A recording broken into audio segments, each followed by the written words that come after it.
So we got a new player today. Hi, my name is Finn. Hi, Finn. Yeah, so let's where are you? You guys are on the sea. So, how about, because it's quite relevant, and the gang's all here, how about we do a nice big juicy information-drenched recap for our most recent observer. How have we got to this point where you are facing off with this ship? You have to. Who wants to go first? No, Hannah, you're definitely doing it. So it's your thing. but we need like the music, like previously on Supernatural, and it's like like it's got with background music at each point. Like Carry On My Wayward Son, and then you show various key points and have the music playing in the background. I'll sing it. You can arrange that. Carry on my wayward son. That was creepy. Okay. I love it. How about flashback episode? All these killer monsters. Oh wait, shit! No, they're mine. Sorry. Yeah, keep going. I don't tell you guys enough. I love you all. Oh, that's very nice. Yeah. Okay. How about Hannah? Rock out with your jocks socks out, and just wherever you think's going to be relevant for Hannah. Hannah, you are Hannah. Just remind yourself of what you've been doing for these last sort of couple of however long it's been. Not quite a year. We're literally 10 months. It's 10 months. This is how long we've been at this for. Yeah, I've got the first date is the 12th of the 6th, 2020. Oh, nice. Well, we don't have to go all that way back, like we've lost people, we've loved people, but like just a brief recap. Maybe the very important things. Yeah. We found a map which has led us to a secret island, of which we then scaled a castle and found our dear beloved Rain. And what state was Rain in? Rain was trapped in a duel, of which he had one of his Jeremys shambling around, of which we managed to free him from said duel. What is a Jeremy? There for quite a while. Jeremy is one of his zombie creations. Don't ask what a zombie is. We know what a zombie is. Okay. Continue. And so we going back a little bit further, there is an evil ship out there called the Shrieking Sails. It is also, for some reason, decided to target us a little.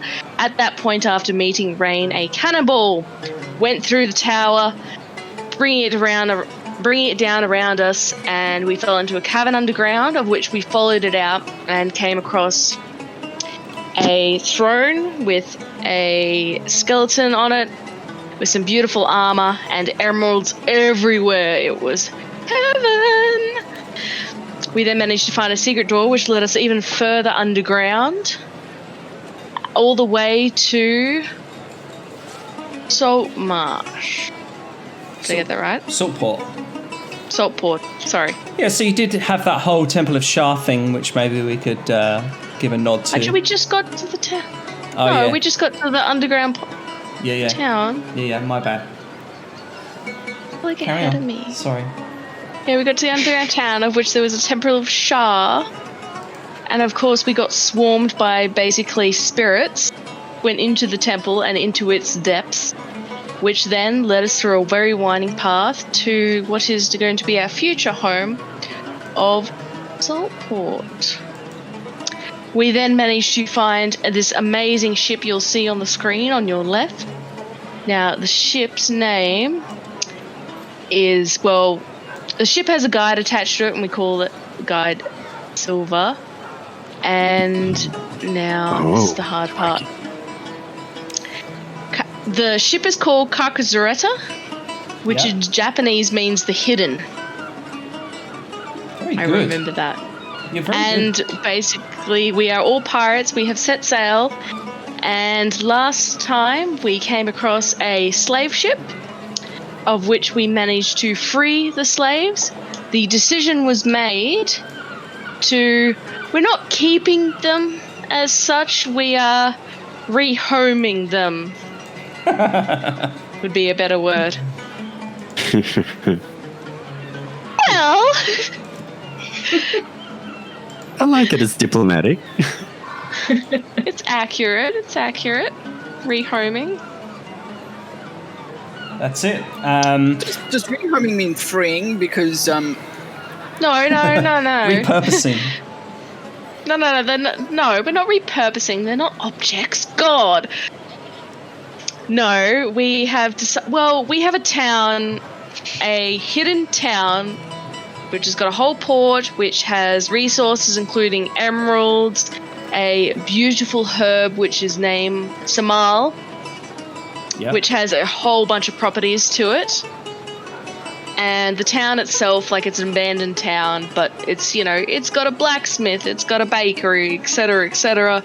And here, including in these slaves, we've been given a carpenter, a cook, a smith, and a baker, and the candlestick maker. So, we want to populate our town with people that will work for us. For a good wage and not under slave conditions. So not in chains. Not in chains. I mean, what's the definition of a good wage? They've been slaves for so long. You sure they wouldn't just be fine working for their quote-unquote freedom? Yeah. What you call it? Baron is not a slaver. I'm not a slaver. I'm just saying, like, we've given them the gift of freedom, a town for them to work and utilize in. How much more do they really need? Minimum wage. We haven't defined minimum wage. The minute you can get away no with. taxation without representation. Oh God, Jess, Nice. This is what I'm up against. This is not becoming of a pirate. But obviously, Jess is just listening at this point. Yeah, so basically, Jess, in a nutshell, they did some awesome things. I sandboxed them a little bit. I think that's the right terminology. They did really well, so I thought I'd reward them with a town where they have just an untold amount of fortune and wealth, but they don't have the manpower to make America great again. Basically, they need to make they need to make Saltport great again, and they're currently literally just left the caves and set sail. And they had a bit of a shifty with sort of enemies of theirs called the True Fleet. Now, the True Fleet are like a poly club, so they're only humans. And these particular sailors think that all other races that aren't human are scum and need to literally be in chains or in the ground. They're pretty nasty. They're quite identifiable by tattoo. They have True Fleet on their neck usually, and they look like scum of the earth. These guys came across this ship and were going to outrun them quite nicely until they realized that the ship was called the Obsidian Panther, which is a slave ship. And so they made a beeline towards the slave ship and fought some baddies, did a bit of swashbuckling, buckled their swashes, and are currently deciding what to do with the slaves on board. So, hold on, you guys double back around to like free the slaves, and weren't we discussing just like re-enslaving them last week? I think there was a vote against that. Slavery is wrong unless it's us doing it. No, it was I just wanted to be a pirate queen and rule over people. Yeah, Baron's not a pirate. He likes to think of himself as a privateer. You haven't got the documentation for that. You do know that's literally. Never mind, you probably get it. So yeah, you're at sea. You, I think you very much successfully beat the strange black tar type creatures that were consuming and possessing the True Fleet captains or the True Fleet ship. You now find yourself on board a large, more than you can handle, floating slave ship full of slaves who have just been freed under the captain, whose name Sedge. Sedge, that's it. I was thinking Budge for some reason. Yeah, his name's Sedge. The next one's Budge. I didn't know that. So his name is Sedge, and he seems to be the sort of shambolic leader of said slaves. What would you like to do? I've renamed them. If they're not going to be slaves, I would like them to be renamed because it's confusing me. Okay. That's what they I were. suggested employees. But they're not anymore. What was that? Guest Rain? employees. Employees. Okay. Our new employees. Yeah, no, I'm sorry. Baron thinks that they've got to like decide they want to be employees. Otherwise, we just need to like let them off at the next call. That's fair. That is fair. Norfolk's on board with that. He's not a fan of pirates or slavery. I'm all for that, but it's like just strongly suggest we have a great place for you to live. We have jobs, safety, security. You're not going to be slaves again. You can leave if you want, but you can never come back. You can leave if you want, but we're keeping the ship. But you have to leave now. What are you going to make us swim? We can drop off anyone who wants to be dropped off, and then offer employment to anyone who wants to stay. Because I'm not sure we need 150 people. It's a decent sized town. Unskilled labor. It's not that hard to work the mines. It's literally an axe. What the fuck? Hi-ho! No, Jeremy not is you guys. skilled labor. That's really weird. Uh, I'm just trying to plug my router in, but they put a plate over the normal router connection that means that you've got to. That's fucking why. The entire second plate behind it just pushes in. I really should have checked this place out before we moved in. I don't know what it meant. Just take the plate away and put it in the sink. It's screwed into the wall. Oh, no. Like time for stab. So, Oh, I've got it now. I would like to, I guess this is probably more a performance, it's not persuasion or anything. I would like to talk to the employees. Oh, Floyd's fucked off now. No, I didn't realise you were going to talk to them. I'm still here, obviously.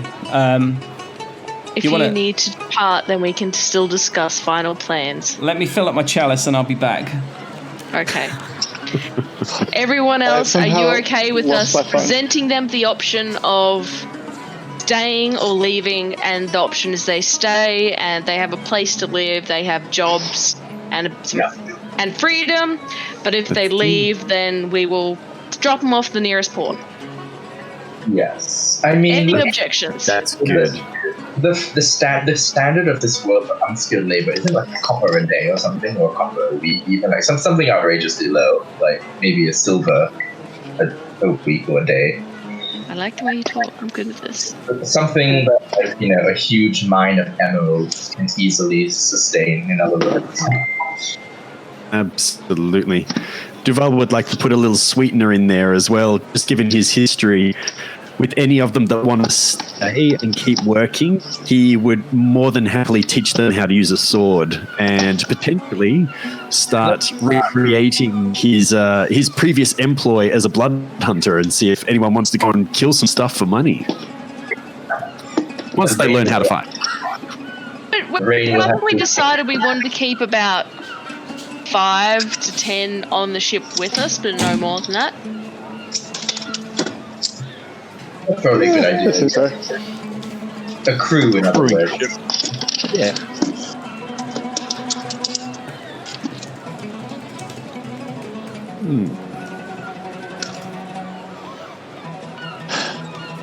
Okay.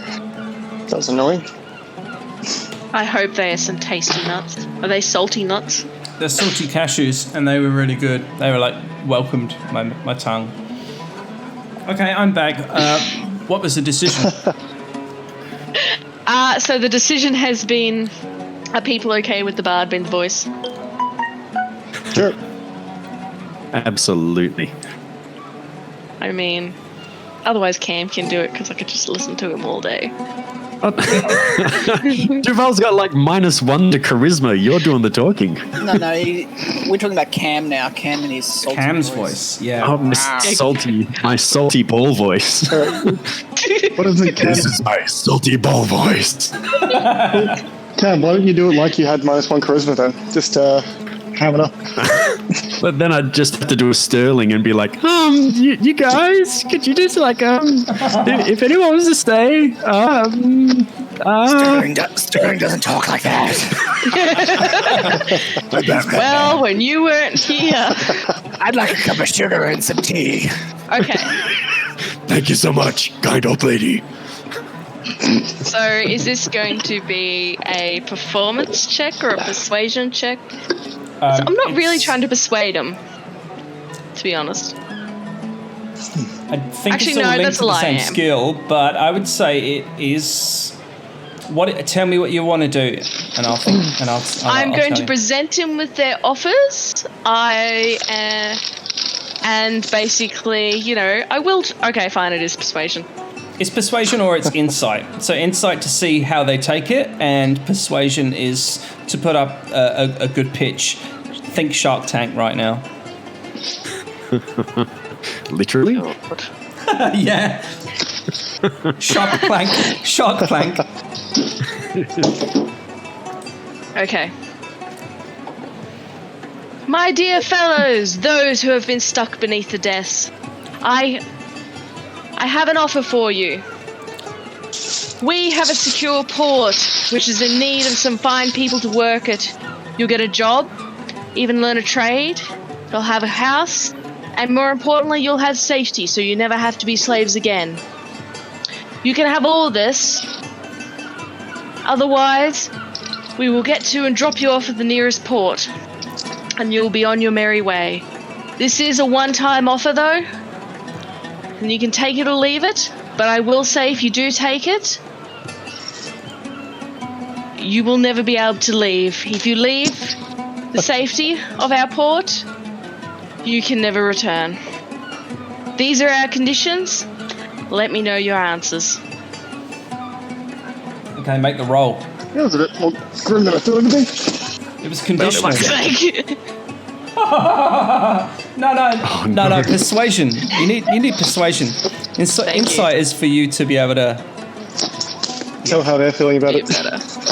Oh, boom. There we go. so Bit better.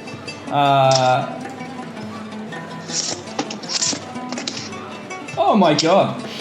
You do really well. So a good 90% of the crew are all on board. Okay. So I don't know what 90% of the total crew is, but or we could just say there's 90. 135. 140. Yeah. That's 135. 10% of 150 is 15. 139.5. It's 140. What? Round up. There was 150 people, right? That's 10% of that is 15. 155. Is one of them Jess? Can we round the Jess up or down? Does that make You guys haven't even. Yeah. It's Sorry, Jess. 140. Oh, that's okay. I'm just enjoying listening to this. Yeah. Drop So you've that, got sorry. the What on earth? majority of the crew, right? Okay. In summary, you've got the majority of the crew that are with you, and were you to make it or tell them to go to a dock of some kind, you would lose 10% of them. Which is good. Good innings. I think you've done very well there. Yes. Thank you, my people, for giving us an answer. It does mean now Those- that you don't have to find someone to control the ship. You pretty much got everyone on board. Impressive. Which means we have ourselves a captain, a first mate, the carpenter, the cook, the smith, the baker. Yep. Baker. Well Oh, done. do we have is there anyone who can be our accountant? Or is that Finn? That's Hannah. Yeah, that's Finn. Oh, dear. Finn is the accountant. Fair enough. Ta-da! She's the brains and the brawn of the operation currently. Why do you think I will Yeah, the be rest the of us are just along almighty for the ride. pirate queen?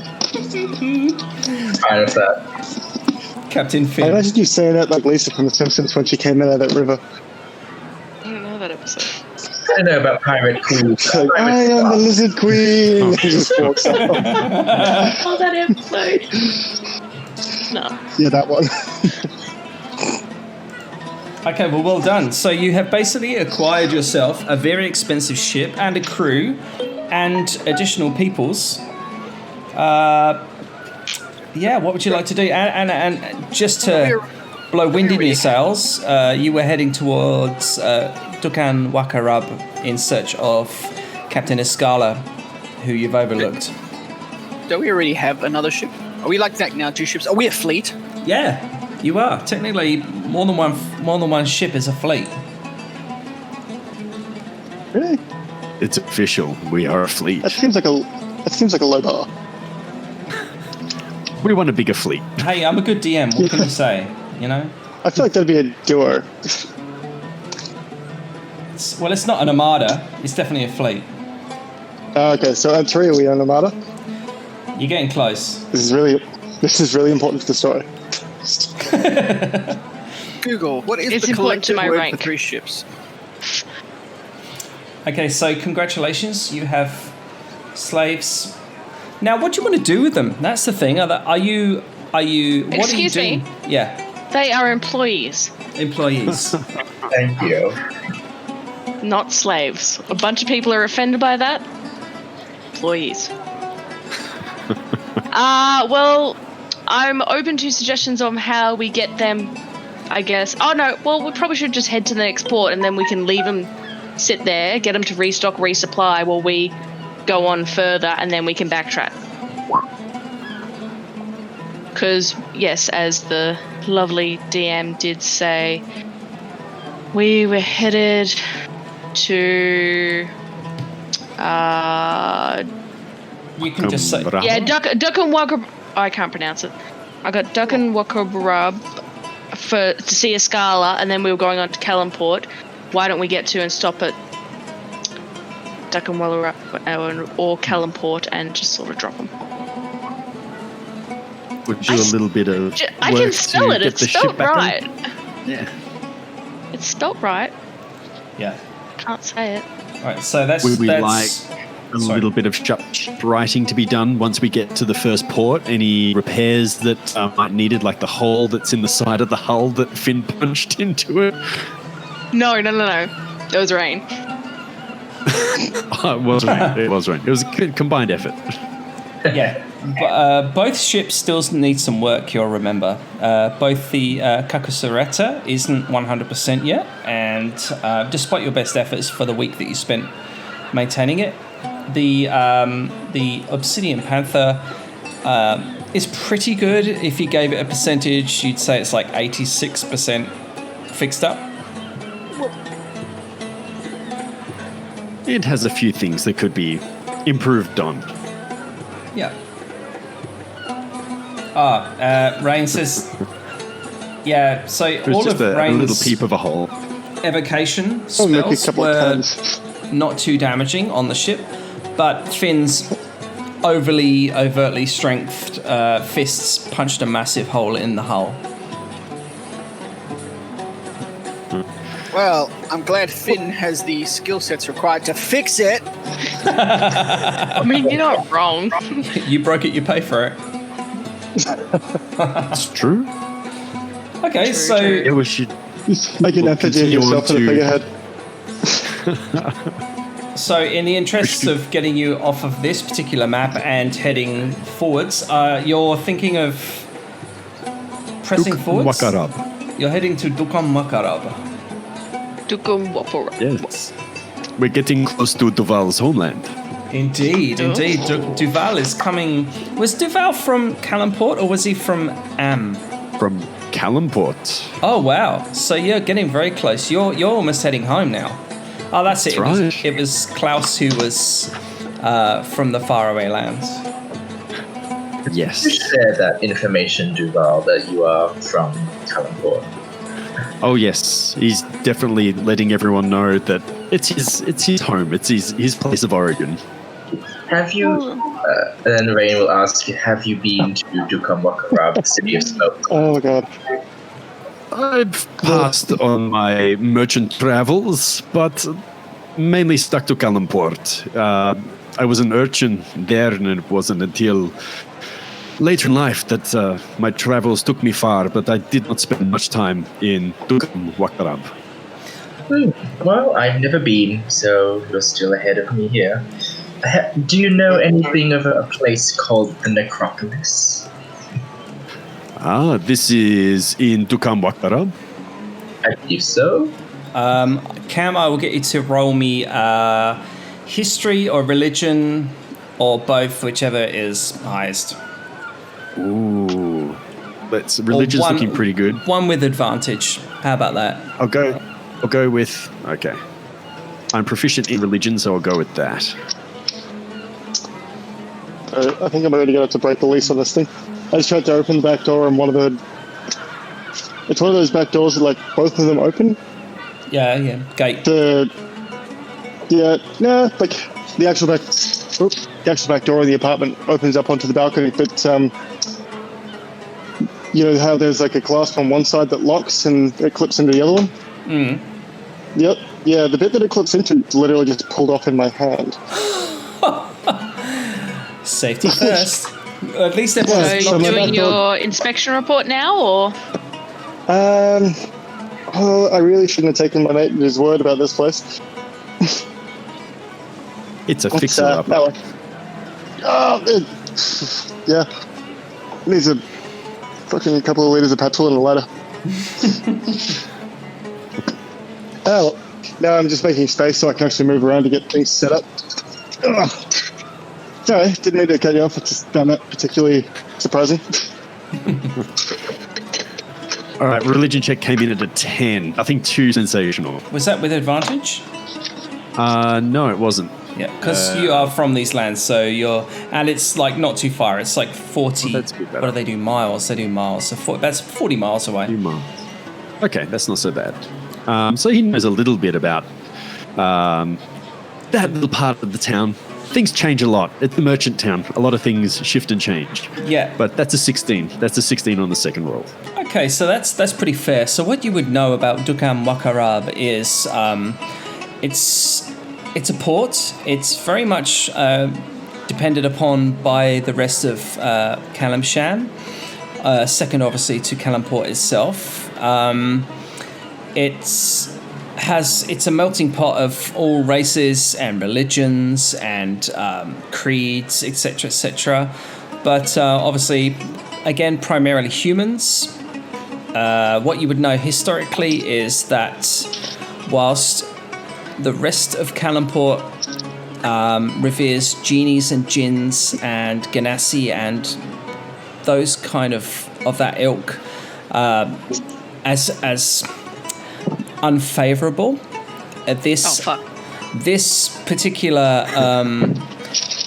port is actually run by the Raj Pasha. He is actually an Afriti, so he is this big fiery jinn, and he runs and controls the place. His name, which I have here, he's the Raj Pasha Tarafani, and he is Afriti. The main palace, the palace there is called the Court of the Crimson Crown, and they're very, I don't know if the right word is libertarian, but they're very free and generally seen as almost trying to get their own independence at this stage. They're not, but they are trying to get their own independence. Sorry, who wants to be free from who? They want to be free from the rest of Kalimport. Separate state. Who? Yeah. Sorry, who wants to be free? Place we can't pronounce. Dhukan wakharab. Dhukan wakharab. Yeah, I can't say that. Simon, The city of. can you DW. send me a recording of Cam saying that?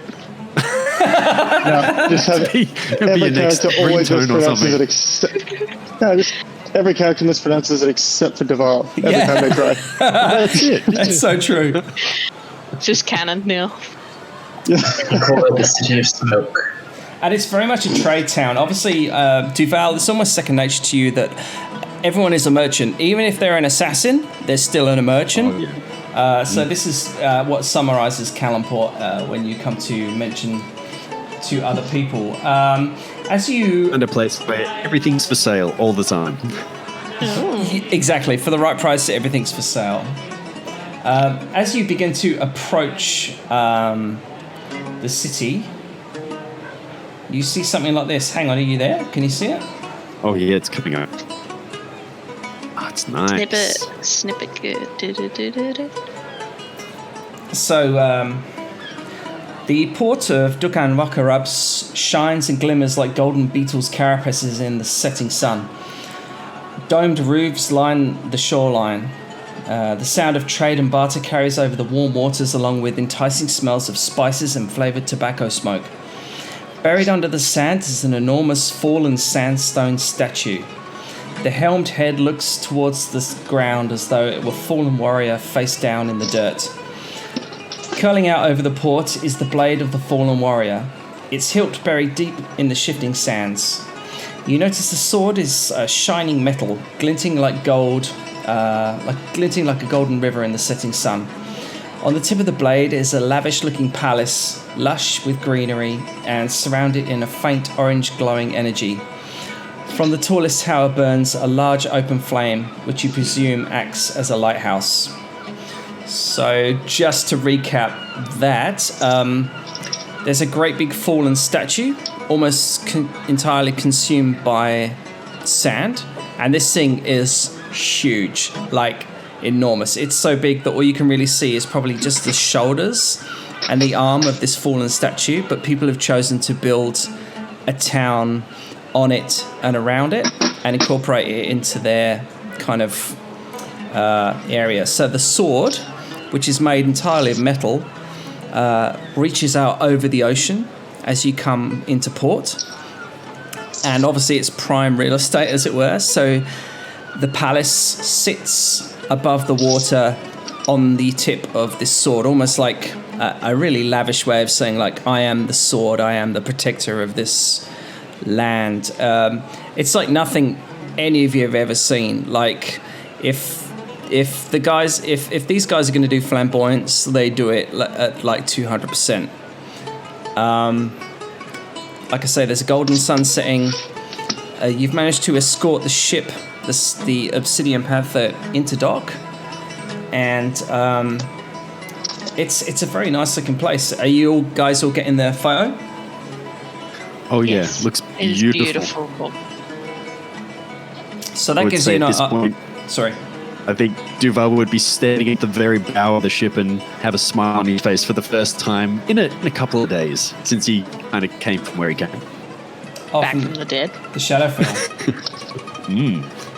And yes, you guys are all still long rested. Cool. So as your memory casts back, as you have had some time at sea to reflect on what has happened, you recall that your friend who saved you initially, Captain Escala, she has washed up at the shore, on the shores of Dhukan Wakharab. The Raj Pasha Tafani, the Raj Pasha Tafani, he made contact with you when you were in Chult, in Shah's temple, letting you know that she was here. And a few of you have different reasons why you want to be there. Obviously, Duval, this is your homeland. There's much you could divulge and find out about the current climate of Dhukan Wakharab. Perhaps the likes of Rain and a few other people have different reasons for treading the sands of Dhukan Wakharab.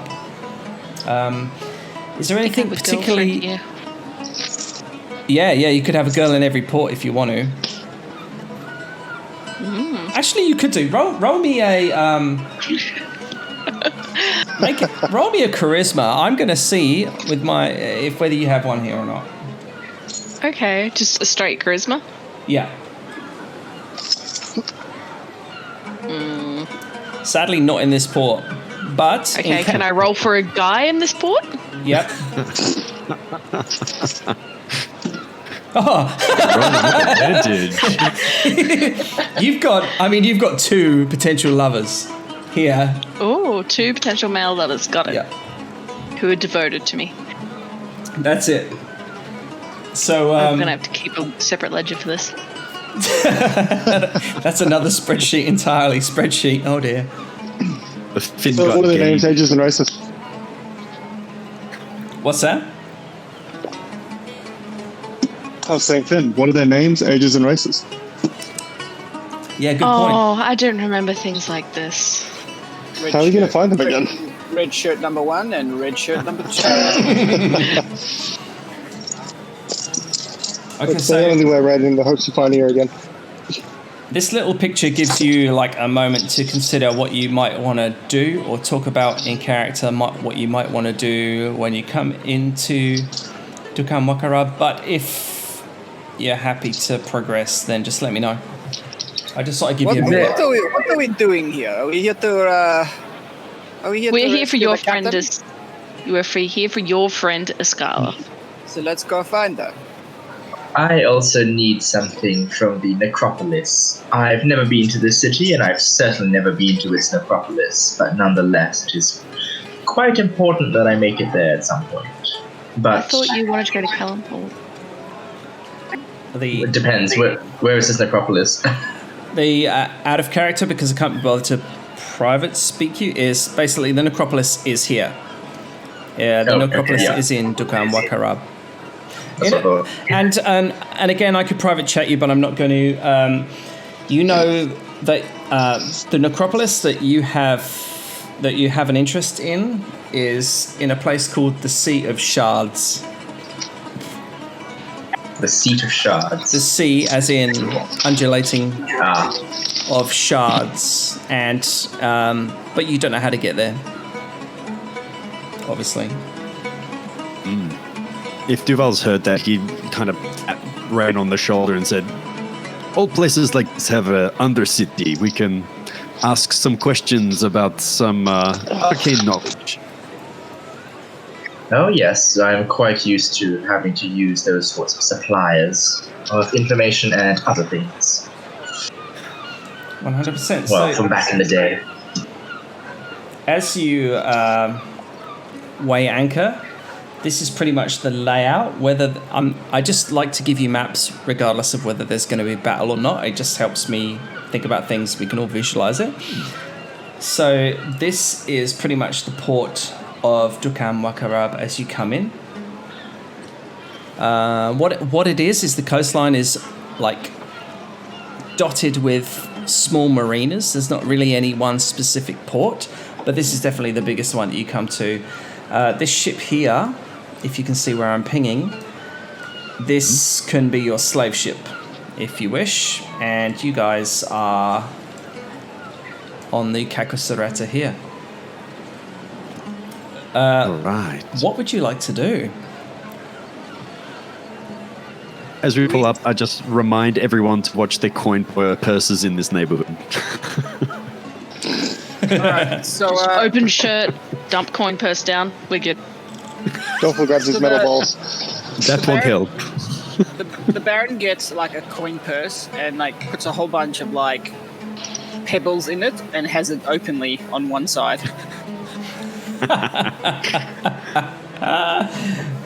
That's very clever.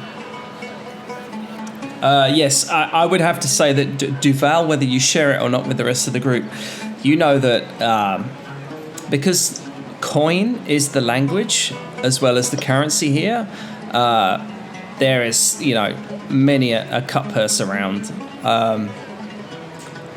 in Dhukan Wakharab and indeed all of Kalamport or Kalamshan. Nice. Duval will also keep an eye out for the harbour master as well. There'll undoubtedly be some sort of mooring fee that's going to pop up. Indeed. In fact, you are, as you sort of weigh anchor and sort of lay the planks down to meet dry land, which I think you've been on at sea for about maybe 4 days or 3 days. You're all very relieved to be on dry land. It's almost a bit alien to you now. It's suddenly the world isn't moving from left to right, and you don't have to worry about winds and fair sails and that sort of thing. And you're approached by the harbour master, a young-ish sort of 20-year-old lad comes up. The uniform he's been given doesn't quite fit him.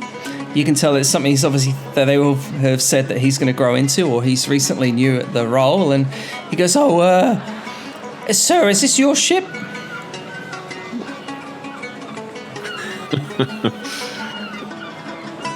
Duval's just going to look over his shoulder towards Finn. So perhaps you want to talk to this one. With pleasure. Just gonna go up to this poor little harbour master boy and say, "Hello, my sweet. Oh, man. What it is you require from us?" This is your ship, man? Yes, these do belong to me. I've got to log them in my ledger here, ma'am, and it's going to cost 800 gold each. And you notice that it's more of a question, perhaps more than a statement.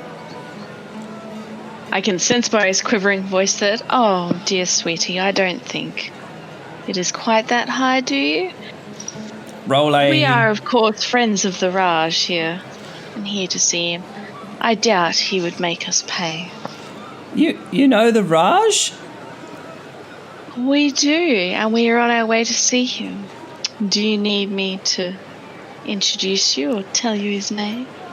What is his name? I've never seen you before. I don't know any of you or your ship's names. Oh, honey, and there is no need. Can I make a persuasion check? You can make... okay, so you can do persuasion or intimidation. They're both the same. What's your deception like? Terrible. Deception. Oh, yeah, deception is the same. I'm not a charismatic bard. Wow. Wow. So you know the charismatic bard. Yeah, the irony. You did roll a 3. You roll a 3. It happens. Yeah. Oh, right. I thought you were talking about the bonuses. I can't see them. I'm still setting up. He says he sort of ruffles. If a human being could ruffle their feathers, he kind of stands a bit tall and he says, I have to insist. It's 800 gold or some such. And he sort of hangs around looking almost like he's dipping into his previous training or what other quartermasters have done. He says, or some such payment for both of the ships. Oh, my darling, what sort of payment are you looking for? And look him up and down. There is many we can offer. Oh, she knows this neighborhood. Yeah, you're a natural. You're going to fit right in. He blushes considerably and says, "Look. He says, I'm 2 weeks in. I'm 2 weeks in. Look, I'm told that new people they get charged 800, but regulars are just 600 each, and that's the I have to stay at 600." Honey, it sounds like that is a 600 per person. As you can see, I own both these vessels. He says, per ship. Oh, fine. Duval would like to do a little insight check into our gentleman. That feels super high. Okay, yeah, go for it. It's more than the value of the damn ship. Feels like. Oh, what was that? Oh, 14. Yeah, so you get the idea that he's definitely a new kid on the block when it comes to negotiation, and you definitely get the impression that, yes, he is about 2 weeks into the job, given his uniform and given his fresh, wet behind the ears demeanor. Sorry. The Baron would like to walk up to this process, yeah, or whoever, and look at him. So we're probably stepping in front of our bard friend, and go to him. My friend, for that sort of money, that coin, I expect our ship to be treated with care, and I assume no problems involving supplies or other people's. And if not, and then I will use prestidigitation, make my eyes go red. I will take your very soul. Oh, back it up with intimidation, please. Oh, Fuck off! Why he falls flat on his face? I've got a +7 to intimidation. Jesus Christ. it's okay. Hang on. Yeah. Up to a roll of 27, I got 8. Well done. That is still more than enough, given that you are Yuanti, and that's the thing. Although Yuanti look human to most people, he recognizes you as a Yuanti, and given the fact that he's now outnumbered, he crumbles and he says, okay, look, I just have to do this, and I'll do what I can, sir, ma'am, everyone. I'll see that your ship is stocked, and I can direct you towards some shipwrights if you need them to work on your ship. I'm at your disposal. I'm really very sorry. I'm trying. And he's just incredibly apologetic. He almost like bubbles over, and you notice that he drops into a few different languages. Like if anyone speaks Primordial, he drops into Primordial now and again, and also Draconic. I'm not quite sure. So. A very diverse clientele. Primordial makes sense given the area. Yeah. Well, young sir, if you're determined to look after the ship to the fullest of your abilities, I guess we must. And so I'm going to hold up a large sapphire. Will this do? He kind of like staggers back and he goes, that's usually pirate currency, but he sort of nods and grins as though like, yeah, that will definitely do. Like he knows a guy. And he nods and he says, yes. And he suddenly becomes more brazen and he says, indeed, we will definitely guarantee you safe passage here in. And he sort of just stumbles over his words and he goes, welcome to Dhukan, Wakharab. If there's anything that I or any of my associates here can help with, just ask. Have you been here before? Duval will just nod and drop a couple of local common dialect swear words into the response as well. Something along the lines of like Al-Ama Tozfik, which hopefully no one speaks Arabic that listens to this. But it just kind of walk past him and not really validate it much further. So Like Arabic for I want a cup of sugar. Yeah, in a very uncomfortable place. Oh, okay.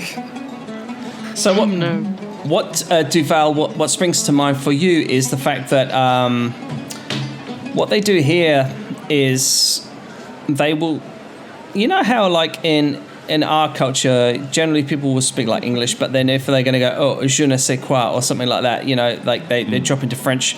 What they do over here is they'll drop into Primordial because it's recognized, but it's kind of like an attempt. It's like a shot at being elitist.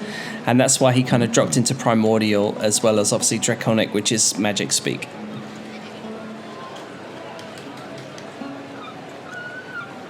Nice. So that's just a bit more of an insight more than anything, especially here in Dhukan Wakharab. You try speaking Primordial elsewhere, it wouldn't go down so well, but here you know that it's good. My time to shine. Okay, so you've landed at the docks. You've deducted, obviously, Hannah, from the spreadsheet that we made, the treasure that you have. And the quartermaster apprentice has made himself sort of available-ish to you. Ooh. Boy, do you need to follow me below deck? Oh, he goes the most crimson scarlet you've ever seen. He goes, oh, Matt, and he just literally, for about 2 minutes, just says, and then he says something about duties, and he just quickly like writes something in a ledger that he's like holding almost as a shield, and then runs away. Oh, normally I have a better effect on people. Too much. Next time you've got to tell him that you'd like him to. God, I'm going accents. Want him to inspect a hole in your. What was it on the side of the ship? Dear God, man. What? There's a hole in the side of the ship. I'm sure of it. Isn't there? Yes, there is. You're not wrong. Get his opinion on how to fill it. That just got so much worse. You'll never live it down. I didn't even say it's the best part. What is this city's policy on things like necromancy and the like? Are they more permissive or more strict, or just like the same as anywhere else? So I would say slavery is a yes. That's like pretty much a thumbs up. You generally, I mean, are you asking Deval, or are you just going? Are you going to do like a history I could ask check? Deval that. Yeah. I could also make a history check. Okay, so do a history check, but also do it with advantage because you're asking Deval. All right. Oh, a crit! Yes. Well, Duval is very open with you and explains to you that it's a very libertarian kind of place. So whilst it might be seen, how do I explain it? So it would be seen as being initially frowned at, but then within the same breath, people would then go, and see it as some kind of expression of art or an expression of status. And indeed, in fact, probably the more garish or the more flamboyant you are in this town, almost would, when money suddenly becomes irrelevant, it almost is, it's a show of sense of self and structure. So he basically says, I don't know entirely how everyone would receive it, but generally speaking, yeah, like necromancy in dhukan wakharab is not entirely shunned, but you have to do it in the right way, I think would be the advice that Deval gives.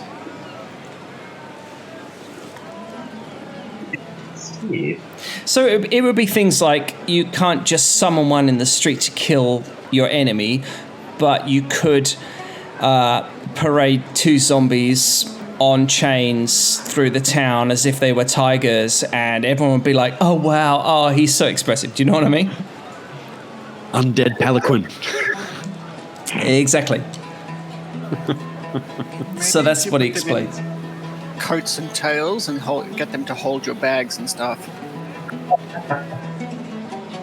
With top hats. No, not top hats. Bowler hats. And monocles. Sure. Oh, I need to purchase, I think, rare inks as well. Yeah. So you guys can obviously see where you are. I've had to shrink you about half the size you would usually be. So each square is 10 foot instead of 5 foot. And position, you can control yourselves, can you?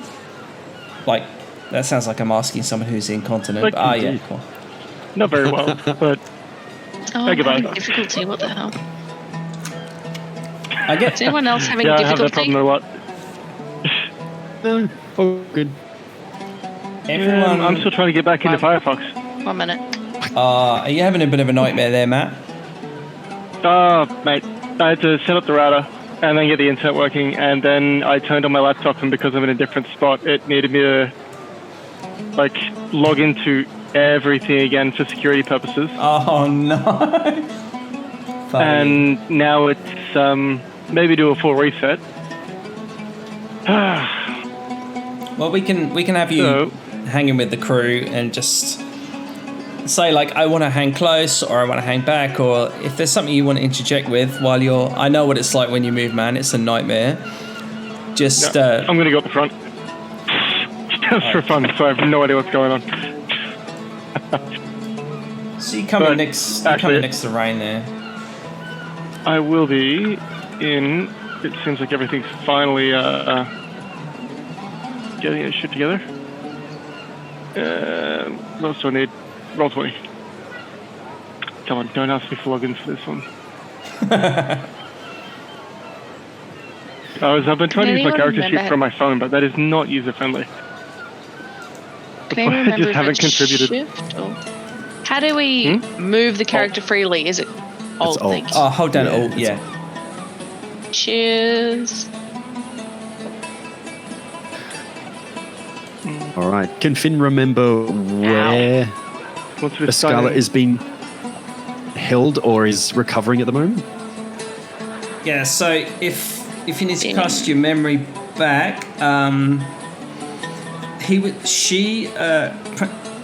Captain Escala and the majority of surviving crew were being kept in the Raj Pasha's palace.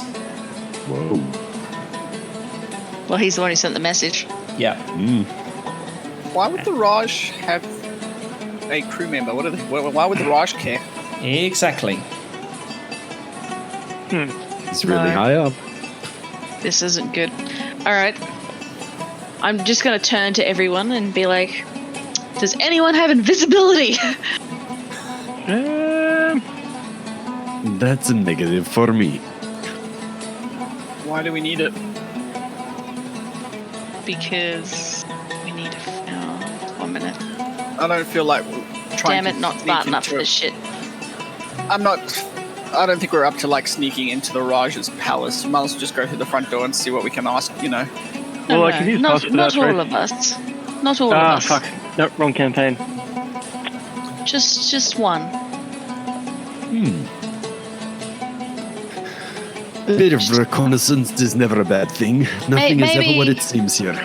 Maybe we might need a little help from Socks.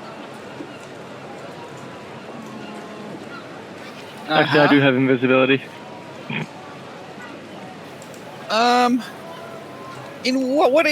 Give me a description of what you're asking, because I've got a feeling that, you know, a Raj of such power would have some sort of ward set up for invisibility.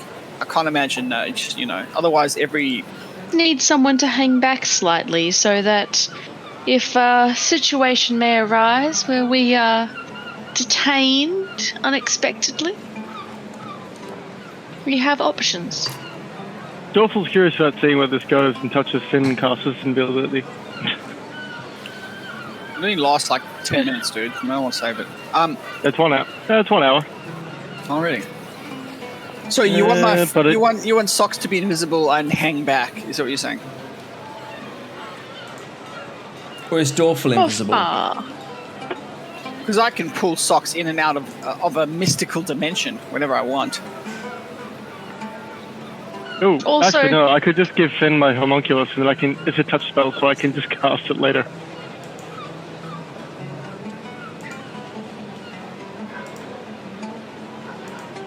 Yeah, if that would suit your plans. Yeah, let's move up to the shard and see what we can find. Maybe the Baron or maybe Dorful could hang back just in case, but we should be okay. Well, you are our guide here. I will do as you ask. Okay, move your characters as you wish.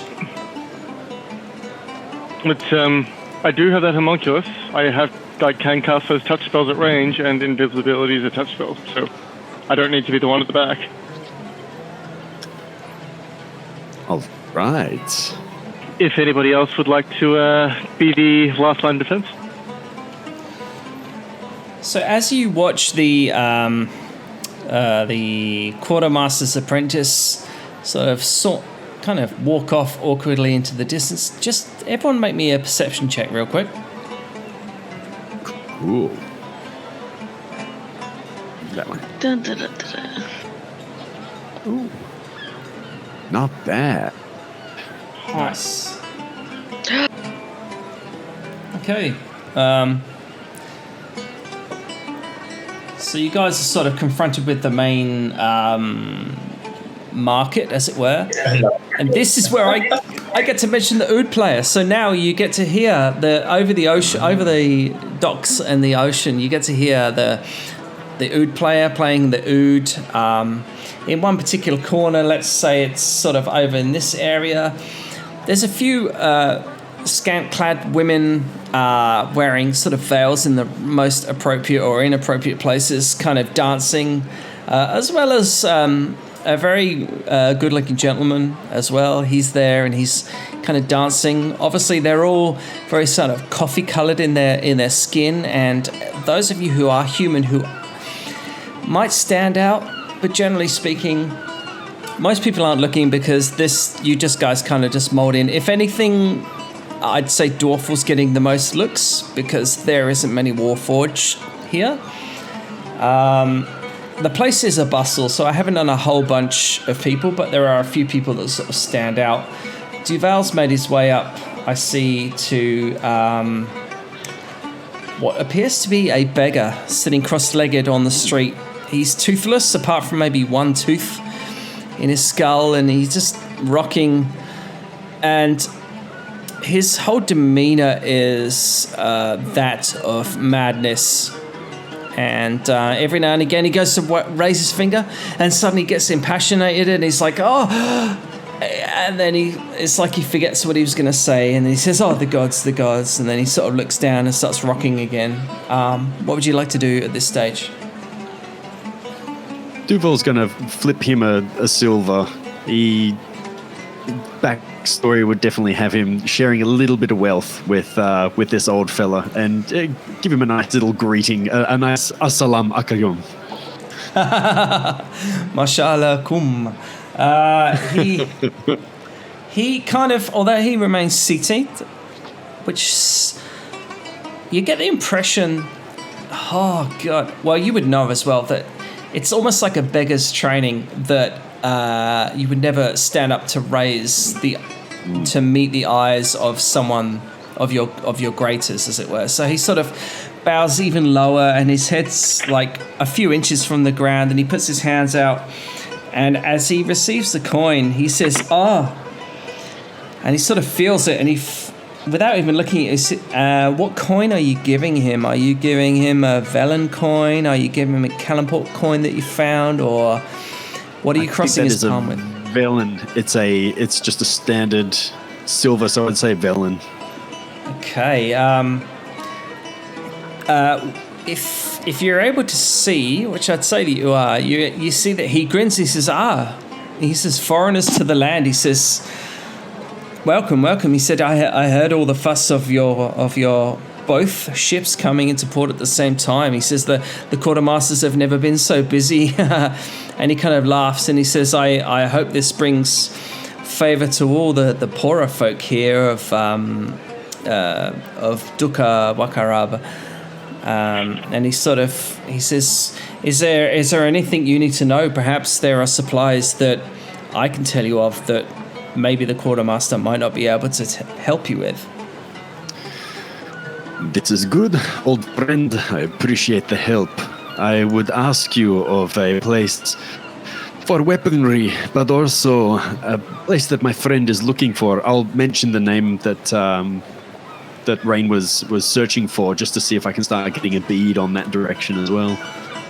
So he says, so you have many purposes here. He says many don't. Many just come for the enjoyment and the pleasure, but it seems you have... and he kind of chuckles and almost slips into some kind of sickening madness as he kind of thumps with his finger into the ground. He's like, yes, yeah. And then when the sort of madness sort of subsides a little, he goes, yes, you would be here for the Raj Pasha.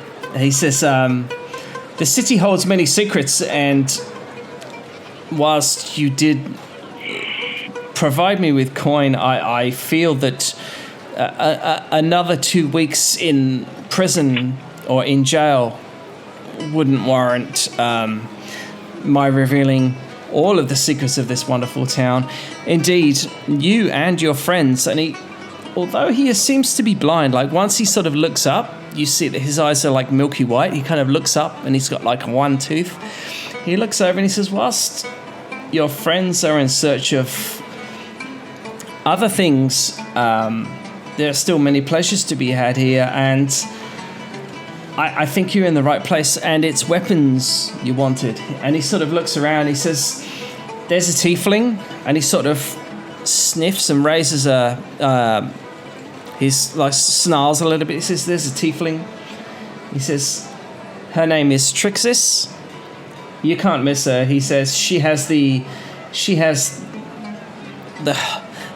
foul-smelling hound at her side at all times. She will deal in weapons. And he sort of says, there is a dark elf, and she will see to your needs with regards to potions, magics, and some such. And then he sort of says, and he sort of nods up the deck, sort of in this direction, and he says, I would stay away from Ithera if I was you.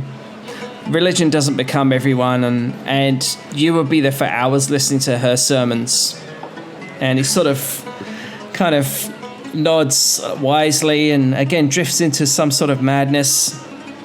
But as you look down, with the deftness that you've never seen, he quickly palms the silver and puts his hands out as if he never even held it in the first place. Yeah, they got to be quick around here.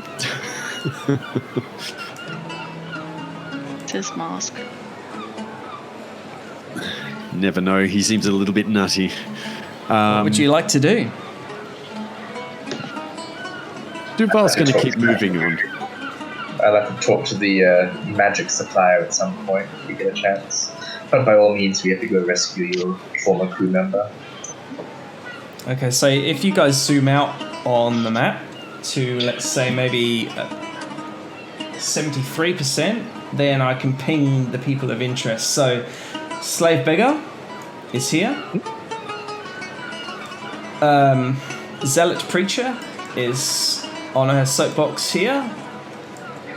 Tiefling Armorer is here with her faithful Hellhound.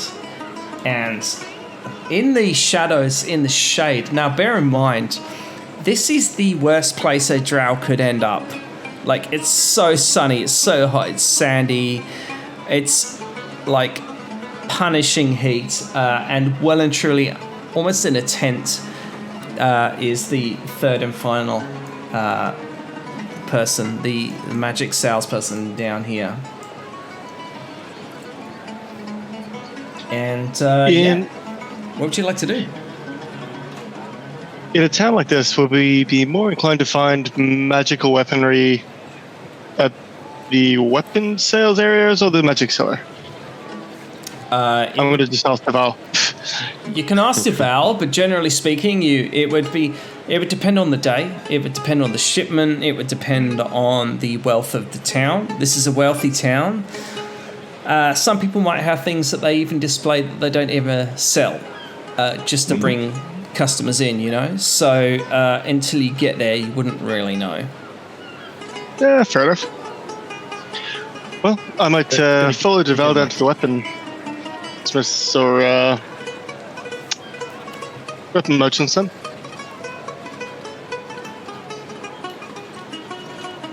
Okay, so which merchant you're walking past the zealot? Yeah, Duval's gonna head past the zealot, whether or not she's kind of on her soapbox or making a big racket. You might listen out for the name dropping of different gods, but generally trying not to when you're trying to pass one of those Greenpeace people on the side of the road. He's going to try and not make pointedly looking straight ahead and walking past. But so, any of you who don't want to get caught up in her rantings can roll me a stealth. Otherwise, you can roll me 2 perception checks. 2 perceptions. We can't. I can't just walk right up to her and say hello. Yeah, you can do that as well. Only if you're trying to avoid her. That was weird. It just told me I got 23 and then rolled through it in 10. Not trying to avoid. Oh, that wasn't me. That's why. I got a crit on my very first perception check. I don't know if that mattered. I got crit on the second. Okay. I got 7 on my first and 23 on my second. Right, so basically you walk up to her and before you even get close, you hear that she's rambling and whether there's a crowd or not, it doesn't seem to bother her. She is, as you walk past and you're like kind of hiding your faces, you hear that it's all about Kossuth, the god of flame and fire. And she's like raising her hand to the sky, and she's flicking back her robes dramatically. She's really putting on a good show. Like, this is why people, people who are Kossuthites, they would come down here to watch her preach. And you get that, like, if you don't follow Kossuth, then you're like, this is a good show. But if you do follow Kossuth, then you would just have to stop and listen to what she's saying. And she is just giving it, like, she's bringing it to the crowd. And she's ranting like, since things she's saying are things like, since our new Raj Pasha has been here, the strength of Kossuth has grown 1,000-fold. And she sort of says, in the 4 years that he's been here, our city is strengthened. What you do notice with your perception checks is that everywhere you look, there's like, for want of a better word, there's like bunting hanging that sort of shows the symbol of Kossuth. And she is like all about Kossuth, and she tries to beckon you in, and then like a couple of you she looks at, or any of you who have done a stealth check to try and get past, she obviously overlooks you. But anyone who walks up to her, she is like, yes, my child, you've come to learn about Kossuth. What can I tell you about Kossuth? So Finn, you're pretty close. What would you like to do? Do you want to find out more, or bow out, or just carry on? Spell it, please. Bow out? How do I spell Kossuth? Kossuth. No, she said spell it. Oh, spell it. Kossuth. Kossu. Thank you. Can I roll an insight check to see what's, if it's actually fanaticism or if there's like an ulterior motive? Yeah, go for it, yeah.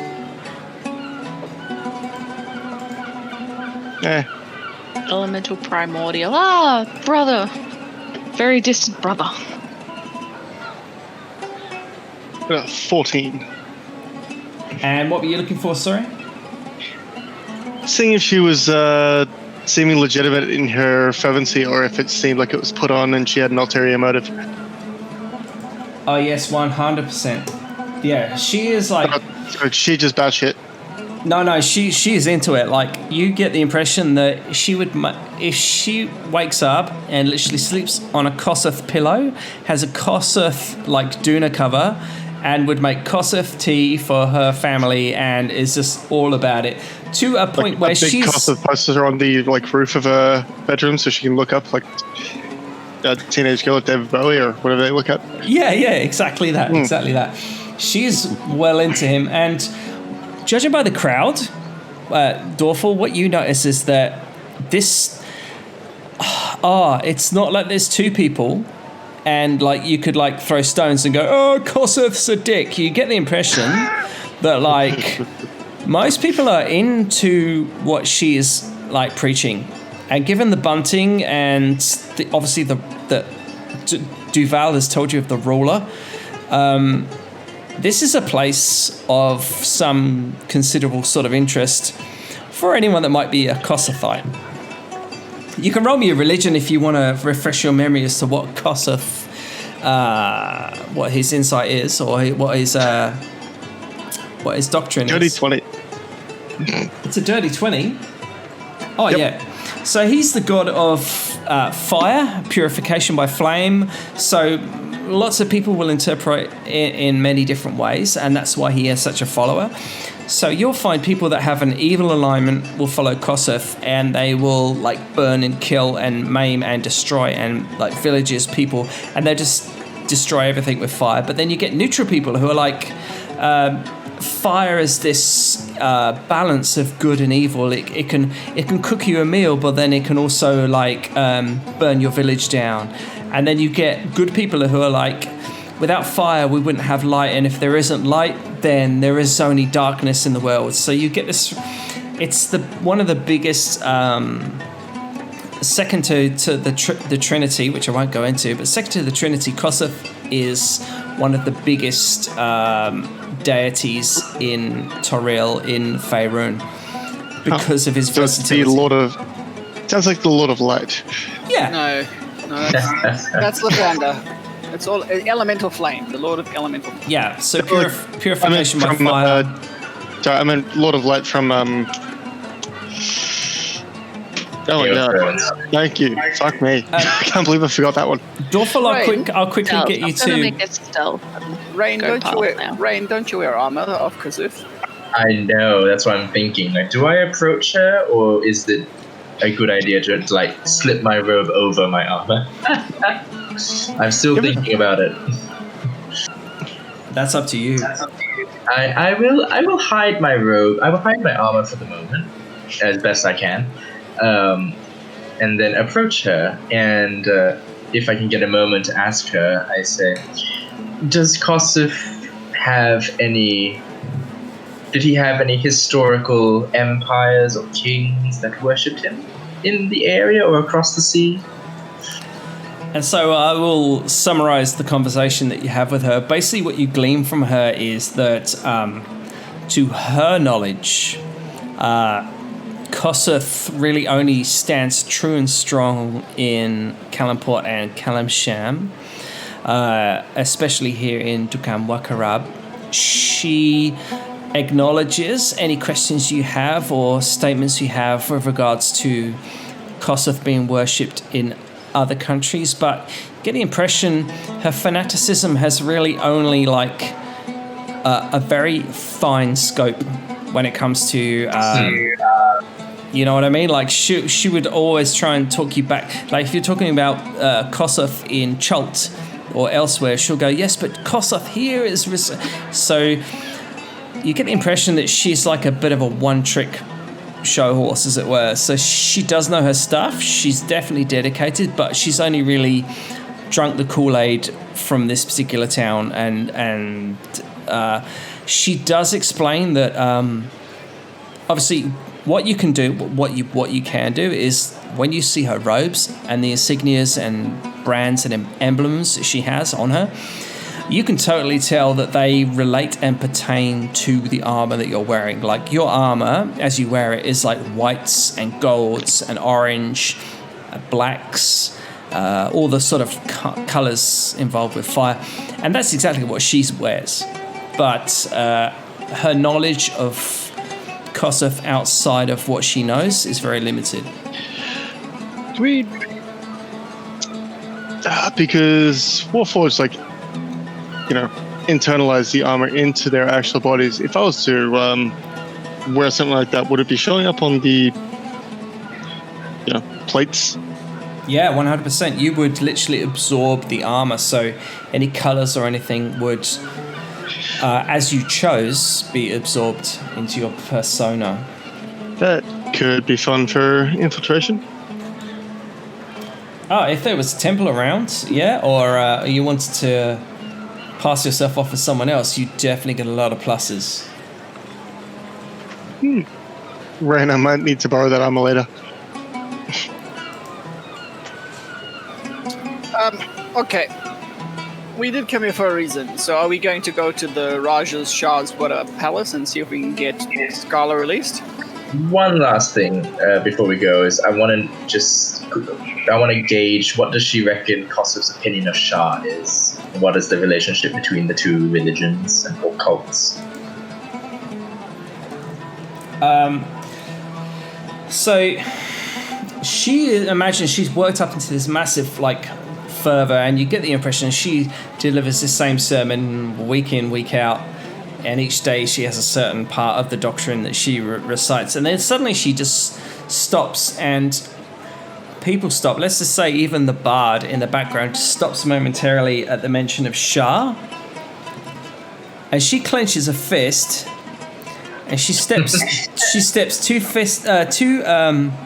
two steps off of her podium and walks right up to your face, and she says, "The Lady of Loss is the enemy of Kossoth," which in a way gives you an idea of her alignment, like literally meta gaming a little bit. Like, so she says, "The Lady of Loss is the enemy of Kossoth.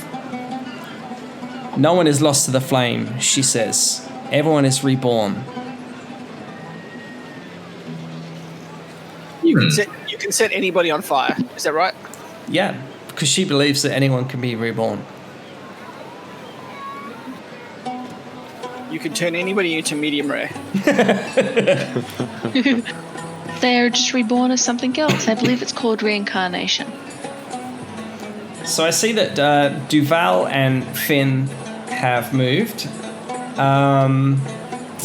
Rain and Dorful, you're obviously Rain. If you could put yourself next to the fanatic, the zealot. Where's... Sorry, you wanted to help me out here. I can't... Oh, nope, found me. Cool. You're in the ship, yeah. So the tiefling weaponsmith is just here. Cool. Duval can keep it brief if we want to move on. As he approaches the tiefling, he's just going to be quick and rather businesslike as he comes into the equation, and just I don't know what to regard of that dog, but just basically asks, "Show me your wares." So as you approach, you see a red-skinned tiefling with black hair, black eyes, and her horns are red, and they roll back into ram's horns by each side of her hair. Her hair is in very basic braids, and she looks like she's tired from a day's business. Like I said, the sun is setting, the day has been long, and she looks a little weary. Her hellhounds, which, from all your knowledge and all your travels and any encounters you might have had, hellhounds are gonna get you. They're nasty. They don't stop. This one seems very domesticated. It's sitting down, its eyes are closed, and as it breathes out, embers just kind of go onto the decking of the dock, and it just kind of breathes in and breathes out.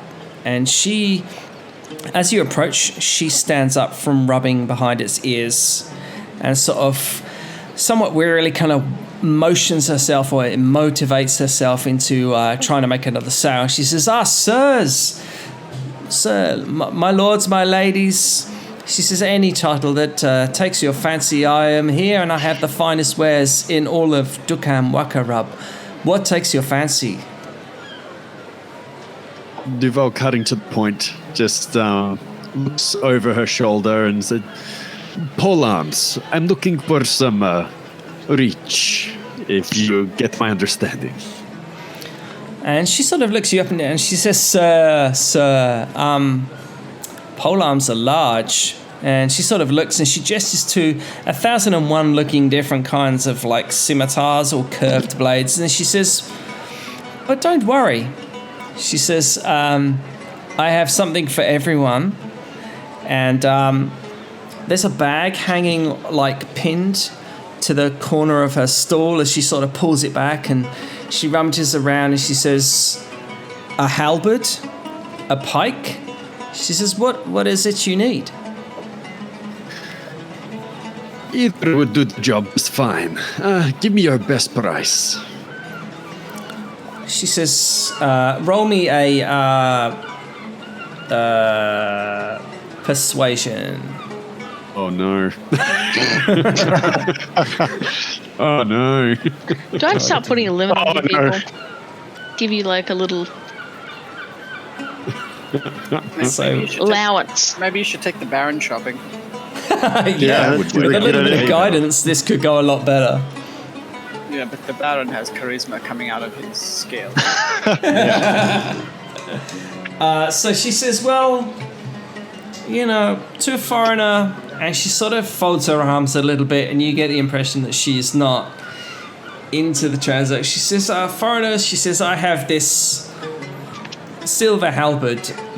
It's...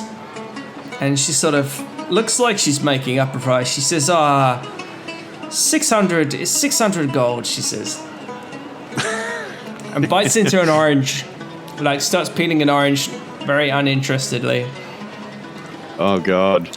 Yeah, Duval is not happy with that. He's going to look over his shoulder for the Baron to see if he can find a bit more charisma. What was that for? Dorfel's going to can I do an investigation on the bag in the helmet? Or like what's going on here? Or even inside? On the where? I was going for the bag, but yes, so she has a bag pinned to one of the corners of her stool. Like imagine it's a corner stool, as you can see there on the map. Dog's sleeping, and yeah, so one of the things is she's got looks like a bag of holding of some kind, and she rummages around and is like obviously feeling for something. You get the impression from afar that the transaction is just not going very well for Duval, and she seems to be tired, somewhat uninterested, and whilst you can't hear what they're saying, you get the impression that it's not going well for Duval. But yeah, she has some kind of trade. Anti-charisma. Baron's going to come along her. Okay. All right. And the Baron changes from common into abyssal. That's how he will speak. I mean, a tiefling actually can speak abyssal. Yep, abyssal or infernal. I can go to that if I have to. Yeah. And I'll go. Are you trying to? And then I'll get my eyes glow red. Are you trying to overcharge one of my flock?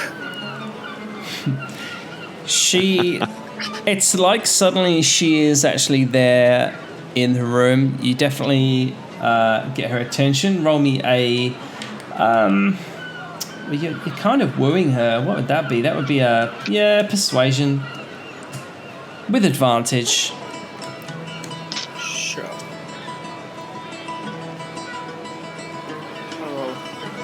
18. Okay, so as you sort of come up shoulder to shoulder with Duval, who, let's face it, has been dragged through the Shadowfell backwards. He's been having a bad day. He has been having not a great day. Bad month. Or 3. It definitely reinforces his presence, and for the first time she sort of looks up and she licks her teeth with relish. Like, you notice that her teeth are like sharp and pointed, and she goes, now you, sir, she says, strike me as a traitor. Are you associated with this man? It has been a long day, she says. I trade in a number of commodities that one would find interesting. And yes, this man is an associate of mine. A man who has been to the infinite and beyond, and returned back. Ooh, I might try mess with her with this one. If I'm looking over her shoulder, I might make a dark shadow just pop up behind her for just a second and then take it back. Oh wow, she is definitely paying attention now. So I'm really torn now. Should I cast invisibility on Homunculus and just steal the bag? Because then we get all the weapons. That's entirely up to you. I just have to AFK. Annoyingly, there's someone at my door. Just one moment. I won't be a minute. I'm sorry. Make a decision. I'll be back in a minute. That's fine. While he's distracted, guys, table talk.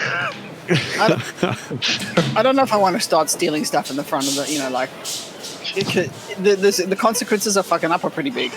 Yeah, but it's homunculus. Like, if they kill it, like, oh no, that was weird, and walk away. Look, Kalimsham, if they find that it's us, then we get our hands chopped off. And we still got to go see the. Yeah, I feel that we just get what we need. Try and get a price that's not overblown, and then just get on with it. Otherwise, we're gonna. Let's boogie. Otherwise, poor Jess is never gonna also get to join. Although we like. That's it. What point do you? Wow, revelry. That sounded fun. Hey. Oh yeah, we need to get this moving. If Jess is going to be joining in. I'm just enjoying listening to what's going on at the moment. It's quite funny. Oh, yeah, it's pretty good for that. That's what I did for like the first half of this game as well. All right, I'll hold off on stealing from this guy then. Oh, go. Girl, guy, infernal, Go. Bing.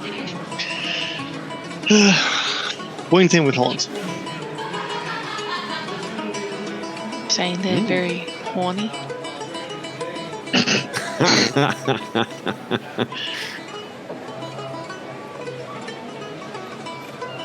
Well, I just need to find out if she has a sentinel shield. Oh no, not that crap.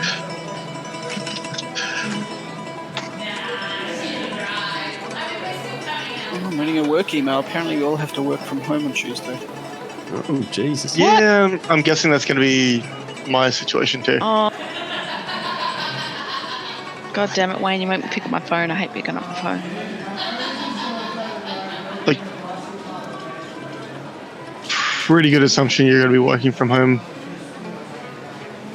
No, denial. Working from home's alright. Sorry, I'm just reading some work emails. No, you're fine. I spent all day doing that. Damn you work. Oh, such a struggle. My emails ever update, I can read them.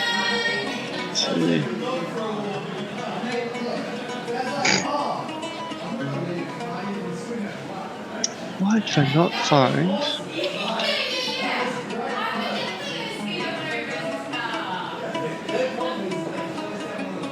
What the hell's going on? I can't tell if it's good or There's a bad. party there's a party going on at the Dear DM's house, and so he tried to lock himself in the room. Oh, Jesus. Is it the same? By the sounds of it, they have breached. They fed him. It sounds like the same girl that showed up quite late last time. Or Hannah, is it the same people who try to give you a nice, I don't know, who had interest in your hair? Yeah, he wanted to play with my hair. That was too. It's outright creepy. No. Oh, Cam, you weren't there. Yes, old guy hairdresser supposedly decided I was sitting on the couch and my hair was flicked over the back, and so he decided to pick it up and start playing with it. Oh my god. Thank you. Someone else.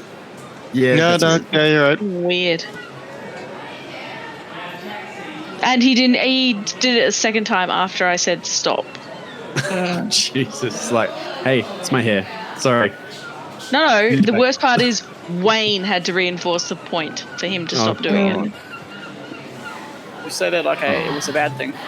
It's a bad thing on the other guy's part. He won't listen to the person, respect, that it's my body, my Yeah, like somebody a foot hair. taller and like several kilos heavier had to reinforce the decision to not touch the person that doesn't want it. Technically, I'm heavier than Wayne, for the record. How is that a technicality?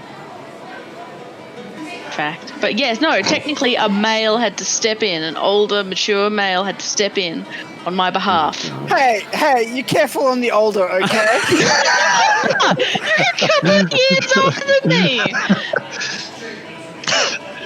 Listen here, you whippersnapper. Yeah, just My one day, more. we had to walk past dinosaurs in the snow just to get like a latte. I had to walk uphill in the snow to school both ways. It was fucking weird. Wow, you had lattes all the way back then? That's just throwing shade from the sidelines. And we had to drink latte in skull cups made from actual family members' skulls. I'm okay with that. That's awesome. That is pretty cool. What do I? Oh shit! I forgot I had those. The skull Family cup. members- Guys, I'm back. I'm sorry. Family. No, I still have the boots of Elvenkind because I infused the boots back when we were that's rescuing Deval. You sure that's this campaign? Yeah, no, because I have the infusions. Yeah. I just haven't adjusted them because I wasn't around for the last one. Dearest DM, Yes, I'm back. Sorry. how are you? Okay. Yeah. I'm the closest to answering the door, and everyone else is in the garden, so I had to answer the door. Sorry. Okay, as long as you're okay. Yeah. I poured myself another gin just to get through it. Gin is the new dinner, by the way. That's awesome. Did you try the gin I poured you? That's what I'm drinking. Yeah. Oh, And it's good. It's really good. It's too good. damn. Yes. See, I went for the Fat Pixie ginger beer. Oh, nice. Oh, Yeah. Fat Pixie hard ginger beer. Sorry. I bought it for the artwork. It's a really nice ginger beer, to be honest.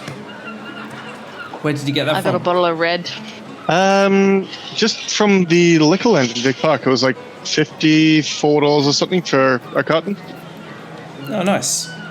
But they're 8%, which is why I got them in the first place, because I was making Dark and Stormies and Go Hard or Go Home. But I don't know Oh if you my guys have I ever think there's seen a these movie before. with that name. What, Go Hard or Go Home? Yeah, Stormy Daniels. Don't know who Oh, that no. is. Dark and Stormy Stormy Daniels was is Trump's mistress. Dark and No, Stormy. she wasn't. She was Well, not. mistress. She was the. No, she was Dark and the Stormy lady is that something was very the- different. The naughty lady. If you've never tried Dark and No. Stormy, I'll make one for you next time. She is a movie star who Trump convinced to bed once only. Movie star is probably. She's also directed and written. Was that before or She's after? a porn star. Yeah, she's a porn star. She also directed and written porn movies. Wow. How do you direct it? Really, though? You know what's going to happen. No. Hey, What ones have you been watching? There are high class shit out there.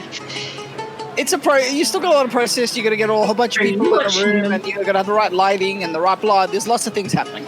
There is literally one called Pirates. Oh, yeah. It is one of the highest grossing ones of all time. I'll download that.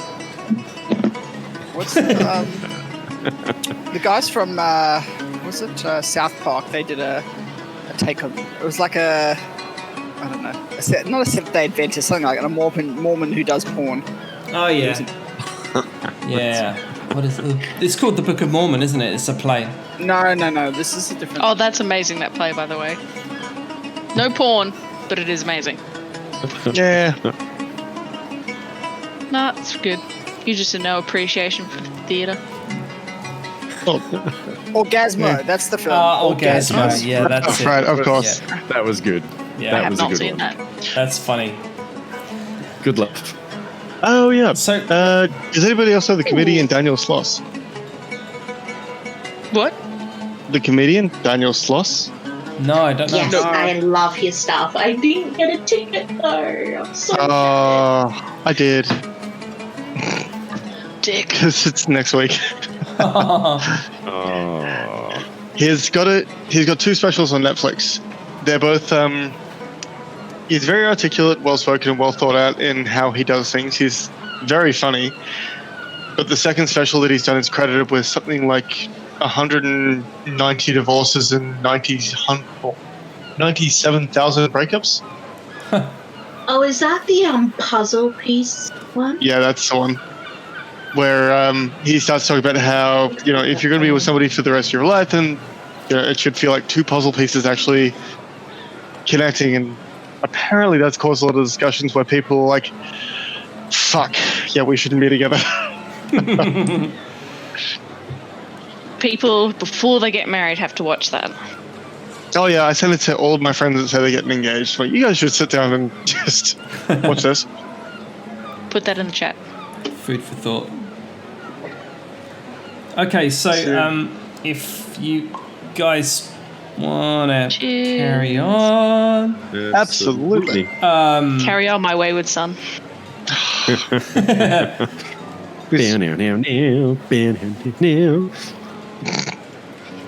Thanks to Baron Samity's intervention, Duval suddenly becomes recognized as somewhat of a worthwhile customer. She, at first, maybe it's the grey clothes and grey skin from the Shadowfell that are sort of giving it away at this stage, but she just as easily overlooked you, and now she's paying attention now that Baron Samity's come along. She says, whilst it's you that's doing the transaction, she is fully mansplaining to Baron Samity all about weapons and sales and stuff. You feel like, Duval, you feel a bit like token wife right now. And she sort of explains, so what is it you're after, sir? And then she's like, oh yeah, better look at the guy that's supposed to be buying. But she is almost captivated by Baron Samity to some extent. Oh, absolutely. Again, he's just looking polearm, and pretty much he's not being picky about it.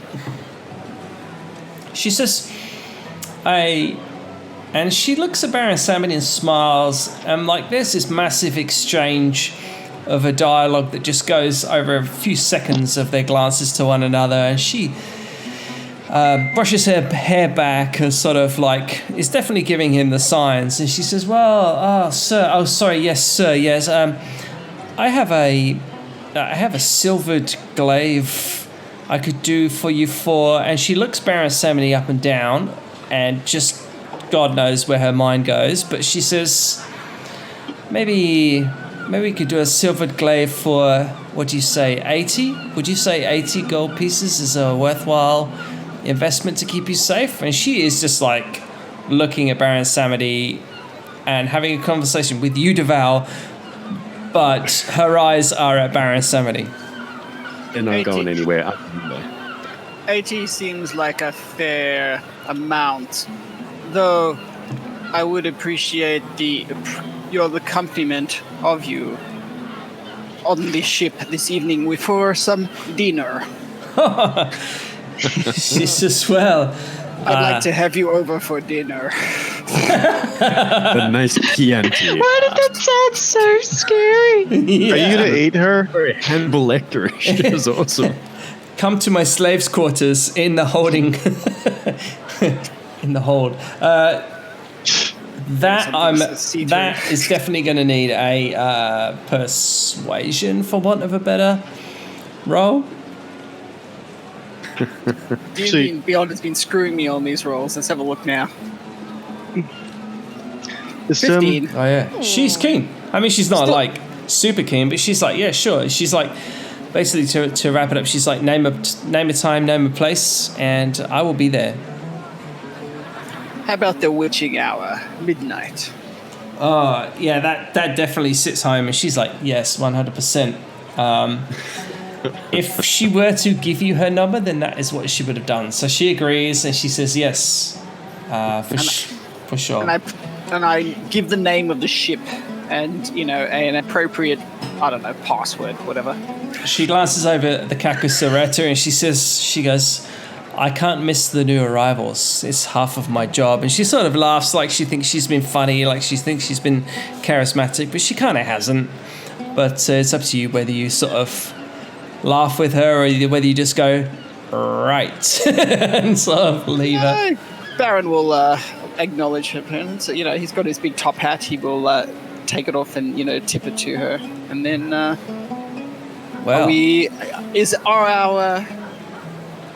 we done here, gentlemen? Well, as long as you are deducting the coin from your coffers, Duval, you are a proud owner of a silvered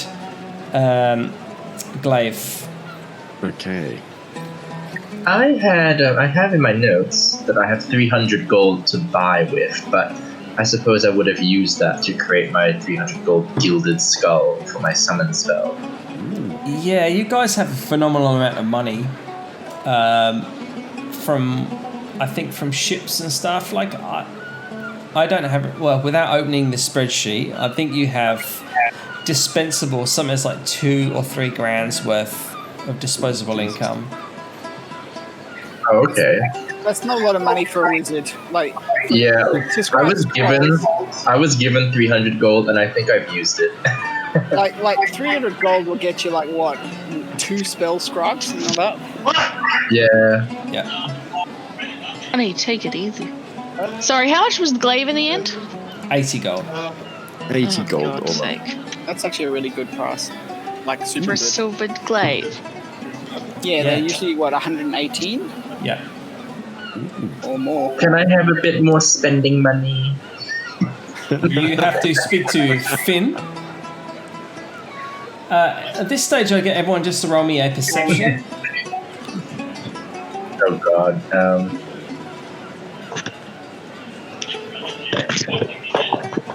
Is it perception on how Finn is handling the money? Yes. Natural 20. No. Can I just roll twice? Oh, it was deception. Oh, well. Perception. Perception. Both? 15. For some reason, I rolled twice. You Oh, no. Persuasion. Persuasion, perception. Alright, 13. So the place will still be set up tomorrow. Dorful, what are you rolling? He's talking to somebody. He's able. Your laptop's on top of your technical screen. Matt, roll some dice. Up here. Roll perception. He's away from his computer. You can hear him Okay. talking to somebody else. Well, at this stage, both Finn and Rain, whilst it's not glaringly obvious, you become aware of someone that seems to be always in your peripheral. That's not to say that they're following you, but they always seem to be in your peripheral at this stage. Sort of behind you. The rest of you haven't noticed. Oh, yeah. I just need fucking grandpa.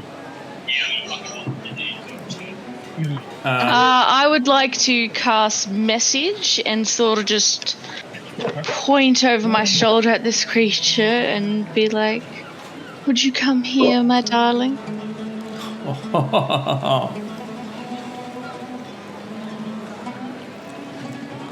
You're so seductive, Hannah.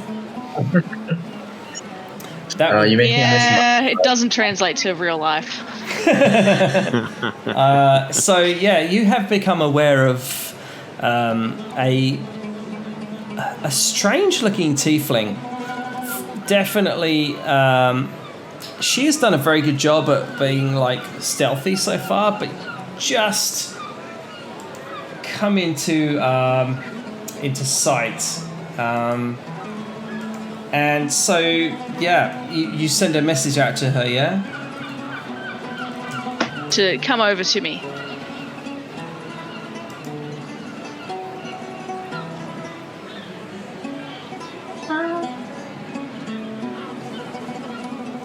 So this message kind of enters your head from a throng. Imagine, obviously, I haven't done absolutely everyone here, but it's a very busy, bustling marketplace. And then the quarry that you were focused on, should we say, kind of just suddenly you just get this resonating voice that enters your mind, to which it says, what does it say, Finn? Come here, my darling. And it's like in this, just a beckoning voice. And sounds like mildly like the ocean waves sort of thing. It's got that sense to it. I am going to peek out from around the corner and step forward a little. Can reply back. Oh, I can reply back? Yes, you have. You can respond. 25 words. Well, I'm not sure if that's exactly a good idea in public.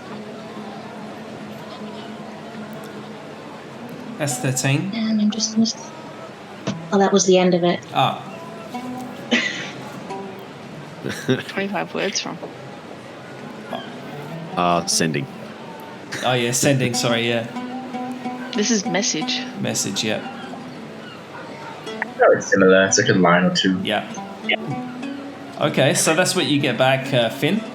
Through the crowd, the person you focused on, amongst all others, sort of looks at you through the hustle and bustle of the bazaar, and responds with, "I don't think that's such a good idea at this point." So many things that are not a good idea, and I've sort of realised, so she's responded, she knows I'm aware now, so I'm just going to sort of casually walk back towards her.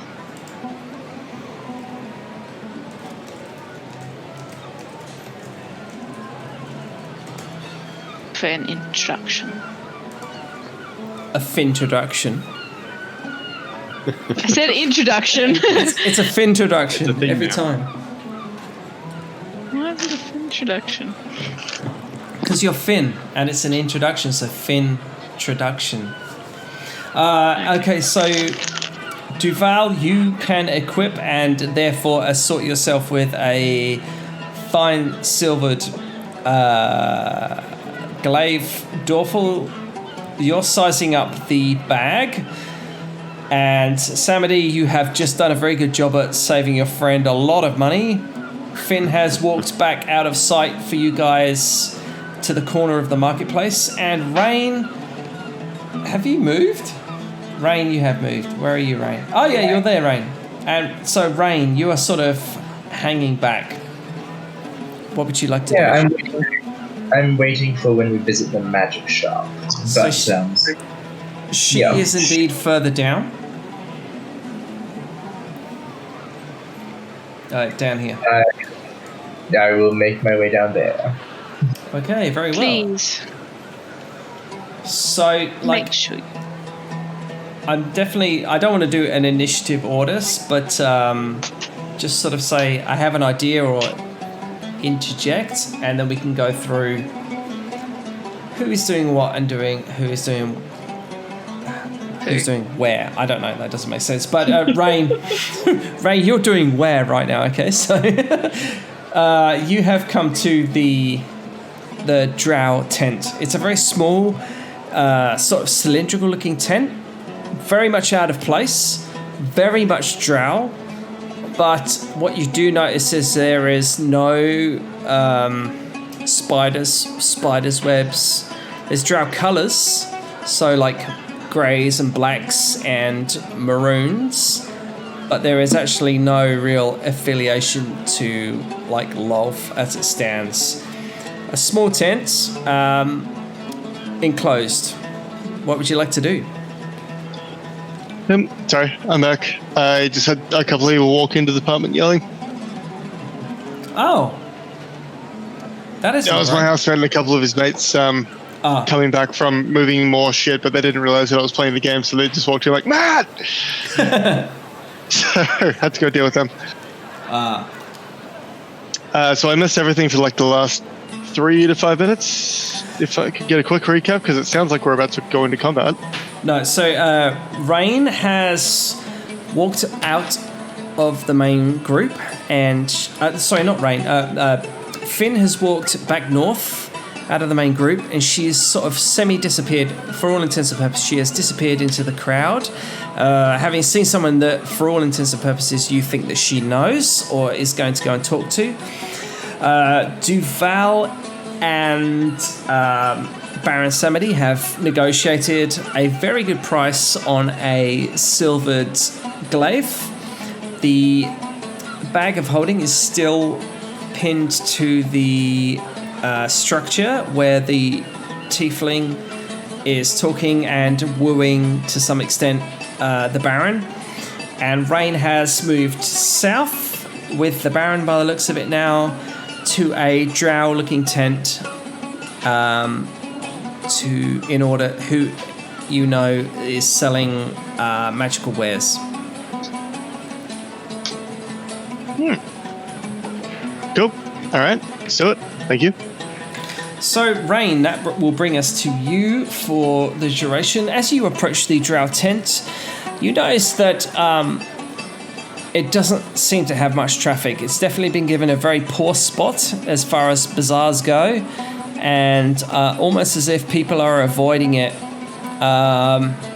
You can roll me an insight check if you like, or you can just approach. Insight check and approach. Okay.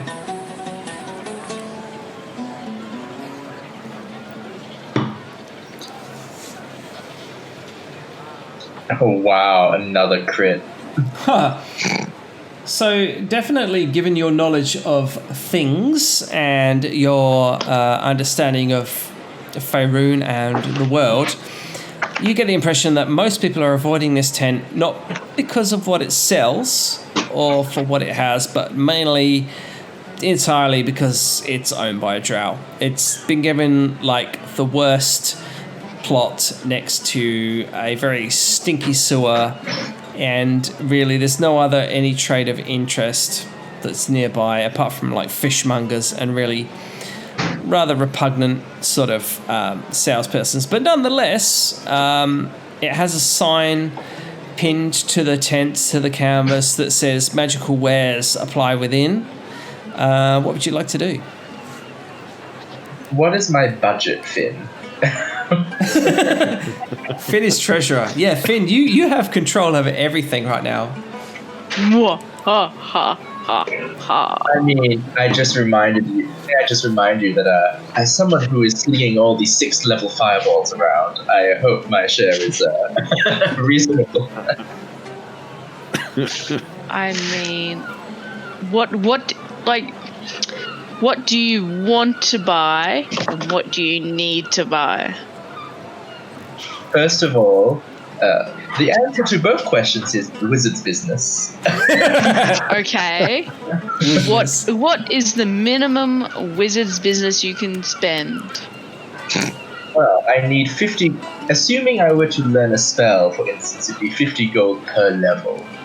So it would be like 150 gold to learn lightning bolt, for example. That sort of thing. I think we limited you to about 2 or 3 at a time, so...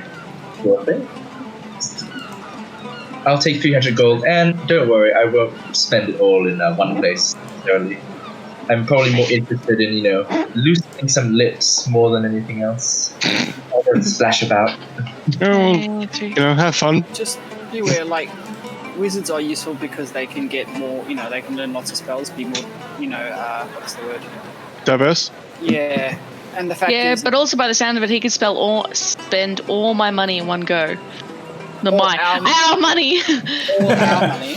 As a person staring at the spreadsheet, I'm going to turn to him and say, do you prefer this to be in platinum or emeralds? Very, very good question. Dude, don't you go messing with this. I'm just broadening. Yeah. Do you want to go rolling around with a bag full of fucking precious stones or like really valuable metal? Do you want a bit of each?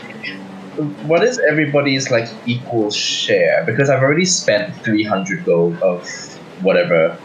I think I was given 300 gold before, and I melted it down to make a skull, and that's my summoning focus.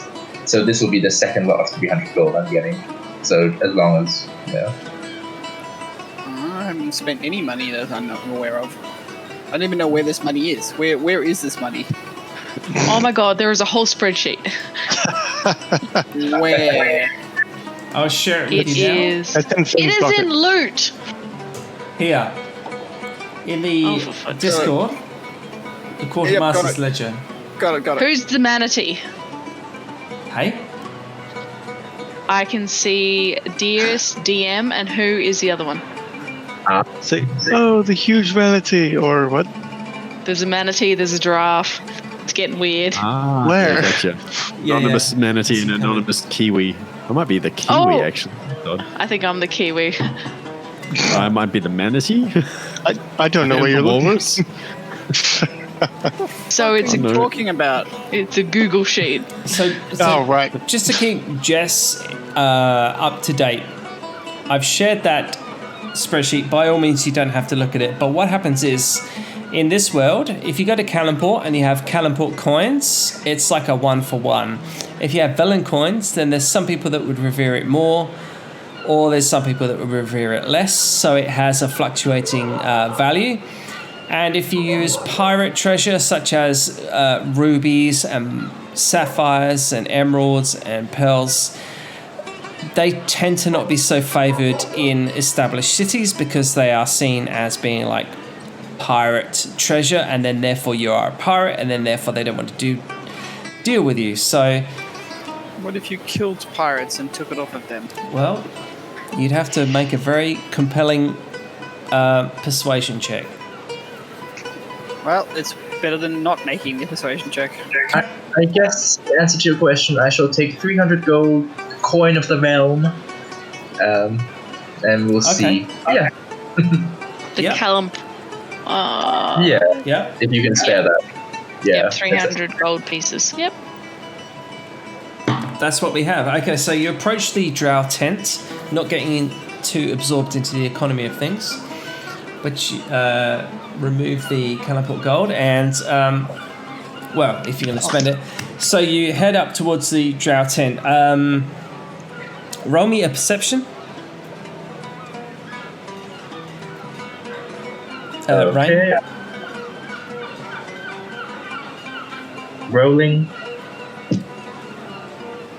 17. So it's not a case of you thinking. You definitely hear the sound of snoring from within the tent.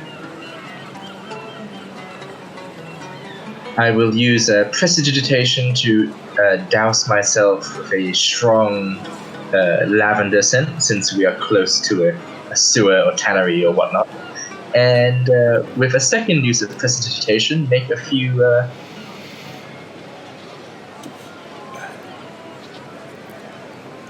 just like, a customer walking in, like... ting. Okay.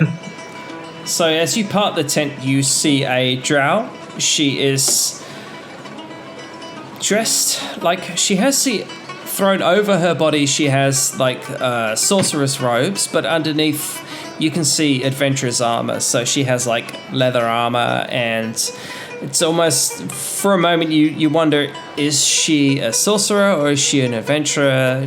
And the jury's still out. You can't decide if she's asleep or if she's pretending to be asleep. If she's pretending to be asleep, then she's very good at it. And you walk in, you see the tent's very small, and looking at the dirt on the ground, it hasn't seen much action recently, but there are definitely a few skulls and scrolls and items of interest that suggest to you that this is probably majorly overlooked, mainly down to her race more than anything, as a apothecary, magical apothecary. Splendid. She looks like she knows her stuff. 100%. So she is snoring or pretending to be asleep at this stage. What would you like to do? Since my bell chimes into work, I will cough lightly. So she wakes up and she slings a sudden barrage of swear words in Undercommon at you, and then kind of shakes her head like coming out of whatever vision she was enveloped in, and she goes, and very convoluted and very broken common, she says, "Hello to you, sir. Welcome to my tent. I am happy to have you. Please have a look around." I will nod and smile very gladly. Thank you. It's like a Lilu Dallas multipass. It is completely multipass. Oh no. She goes, I will. What? Oh yeah, go ahead. What brings another patron to my tent? I am welcoming you. You can get the impression that obviously Undercommon is a bit difficult for her, but it's so weird, like weirdly placed to have a drow with bad common in a position like this. So I would get you to, you don't need to roll an intelligence to know that perhaps you would get the upper hand if you played your cards right with this particular character.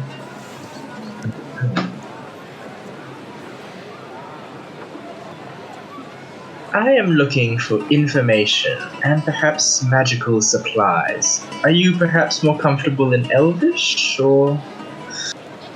She nods and actually agrees and says, very well. And suddenly her Elvish is a lot better, still accented, but a lot better. She says, very well, yes, I'm glad to have someone here who has at least two brain cells to rub together.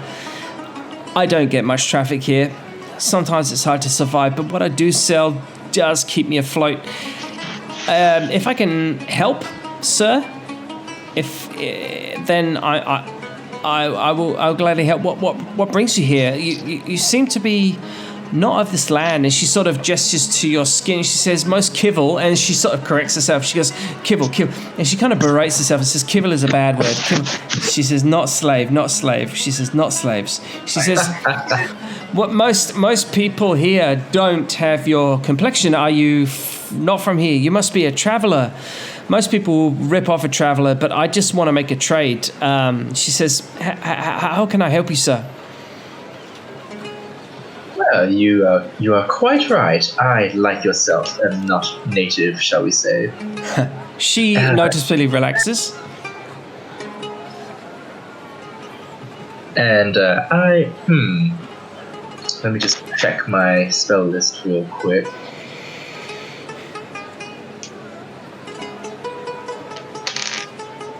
I'll just use prestidigitation to make like a shower of, orange and blue sparks like his fire. Like, I too am a practitioner of the art.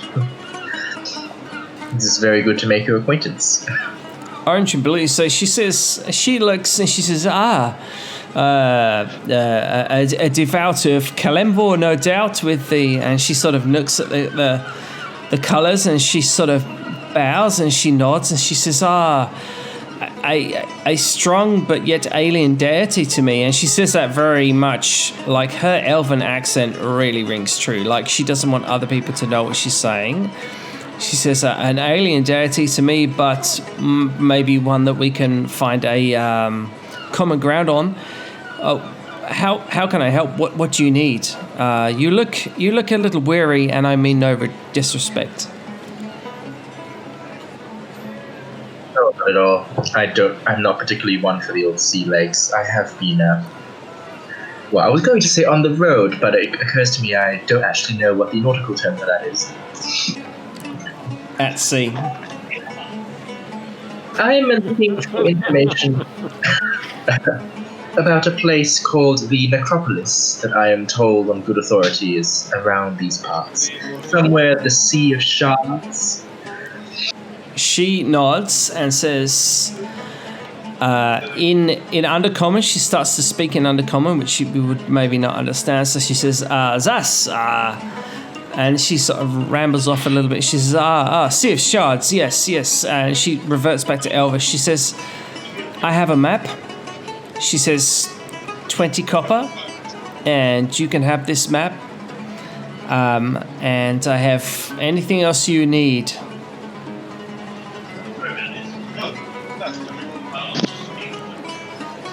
That is very generous of you. I would absolutely love to browse your wares. Well, why don't you show some of them to me? Anything that a practitioner of evocation or necromancy might find useful? So she pushes past you and looks out of the tent, both left and right, and then kind of slumps back in. She says, again, starts off in Undercommon, but by the tail end you get necromancy is not favored here, but I can scribe any scroll up to a 6th level that you need. And she sort of looks around if the price is right, and she sort of looks at a few items which look very mundane, but you get the impression perhaps they're there for a certain reason. So she says, what is it you need? And trust me, I can look after you, sir.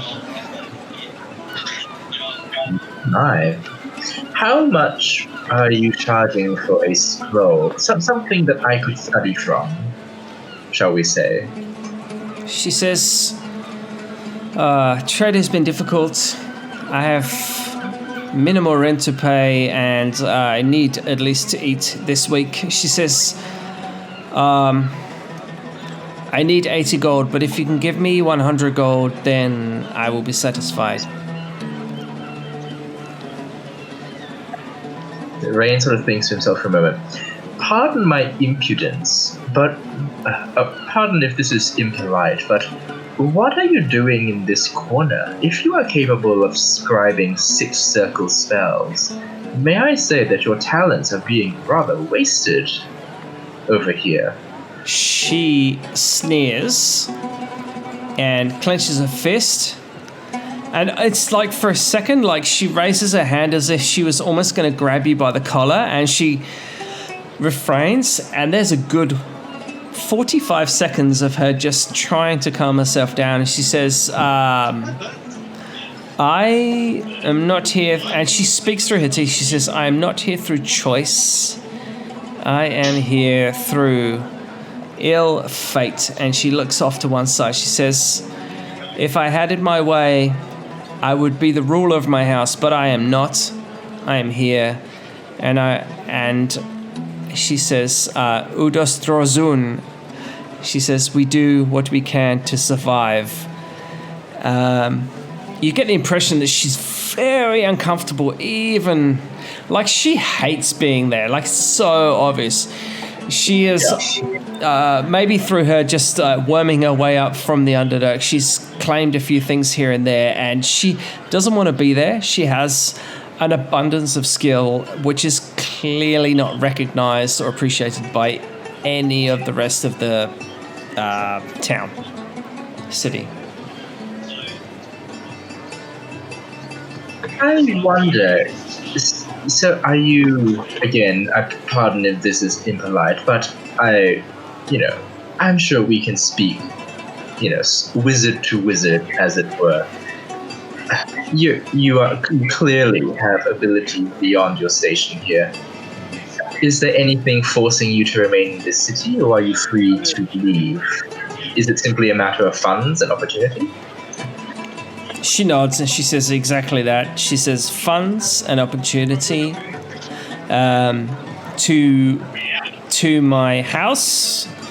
I think I am dead. Those aren't anything for you to concern yourself with. She says, I wish to be in this hellhole for as short a term as possible before I return to the Underdark. I need to make the coin, buy my weapons, secure my passage, and be gone.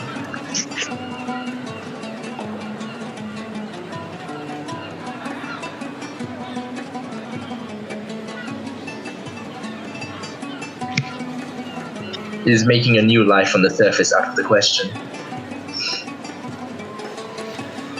She says, show me another drow, and I'll answer your question. And then she kind of gets a bit snappy. She says, anyway, what brings you here? What do you need? Lists. I need lists, demands, orders.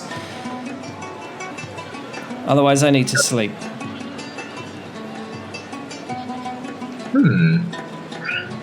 I will certainly purchase this map, first of all. And let me just look through the wizard spell list. There's a lot here. Whilst you're looking, could I inquire on something? Sure thing. I've heard of certain grimoires, certain spell books that have made their way to these lands. Do you have any for sale? So you sort of saunter your way in, all kind of serpentine, into the tent, and obviously you've clearly overheard their conversation. She says, one more customer and I have broken a record, she says, and she sort of chuckles to herself. She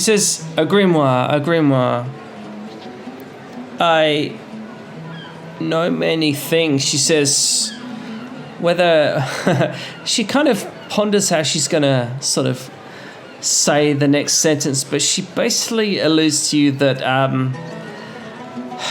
she prides herself on being a drow, and the drow have finely attuned ears for such knowledge. She says, what grimoire specifically were you interested in? And she pulls a ring off of her finger and starts twisting it round in thought. She says, tell me, you auntie. She says, there are a few that come here now, but what is it you need? I do not ask for myself. I ask for my companion. I point out to Wizard. I go, the Protective Verses, the Planecaller's Codex, the Librum of Souls and Flesh, the Heartweaver's Primer, Fulminating Treaties, Duplicitous Manuscripts, the Atlas of Endless Horizons, or the Astromancy Archive. I'll pull out a fulminating treatise from my robes and show her and go, something like this. She says, I can't tell you. She says, I can't tell you what you might find, but she says, I can't tell you where you will find them. The Raj Pasha is a collector. His library of such knowledge is beyond anything I've ever known, and I only hear rumors. Anyone lucky enough to make their way into the Raj Pasha's palace might stand a chance of finding one of those tomes.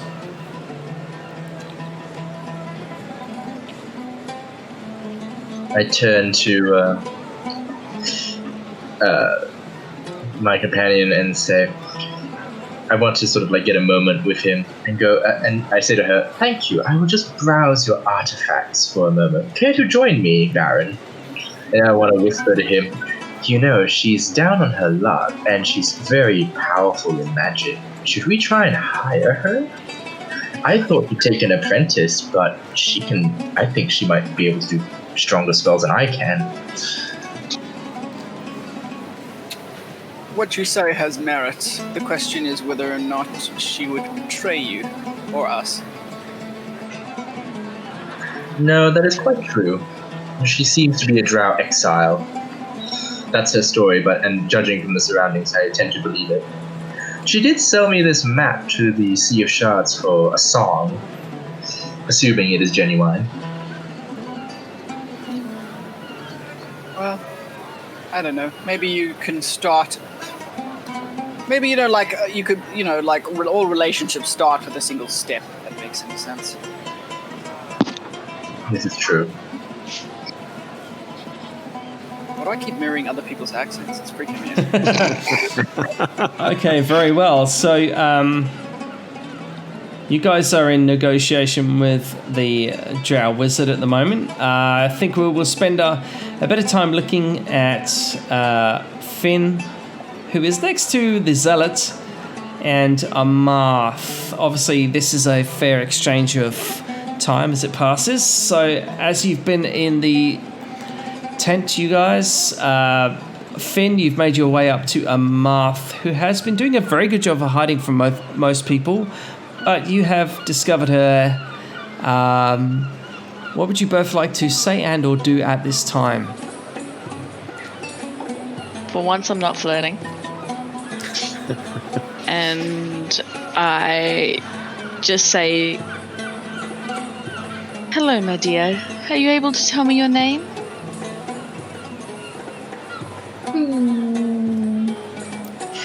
He just squints at you and then looks towards where your companions went. Hi, I'm Amarth. And put my hand out to you.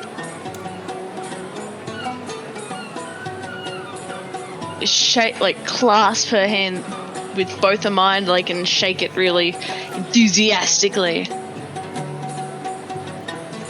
She has 21 strength or something, so that's pretty strong. That's a strong grip from Finn. It's actually going to hurt a little. Just like fully shaking because like her whole body's half shaking with it at this point. Yeah, I actually don't even need to squeeze too hard to show even a little bit of my amazing strength that I don't utilize. Damn. Please don't take it from me. When you stop and let go, Amath just looks at her hand and goes, "Oh wow, strong and pretty. Interesting." Oh, why thank you, my darling. Are you able to tell me why you were following us? We are not the sort of people who you should follow. The little stunt on the docks was quite adorable. Ah, how so? That poor boy only recently joined, and yet you're trying to remove him from his job. We would never do that. We were just making sure the poor boy knew all his options. Don't you know there are all different ways to pay for things? Oh, of course. And it was for that reason I thought I'd follow. Ah, do you have something you wish to sell? No. I just thought if you were offering things like that and with your eclectic bunch, it'd be fun to watch. You do what you do, not that. Amath kind of looks down at realizing what she just said.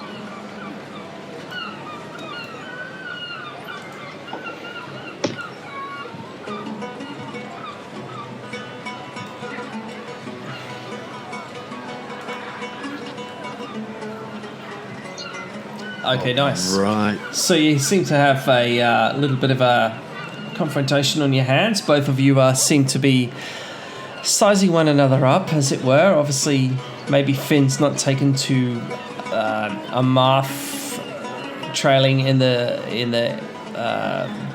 distance. Is there anything that Dorfel and Duval would like to do at this stage? Duval's going to be approaching. He can see that Finn's in conversation and having a chat, and there's been a shaking of hands, but he's wary of cut purses and is going to just go and inquire about what's going on. Not overbearing or anything like that, keeping a little bit of distance and just doing the whole kind of chin nod towards Finn. Already found the cut purse? Where were you keeping your gold?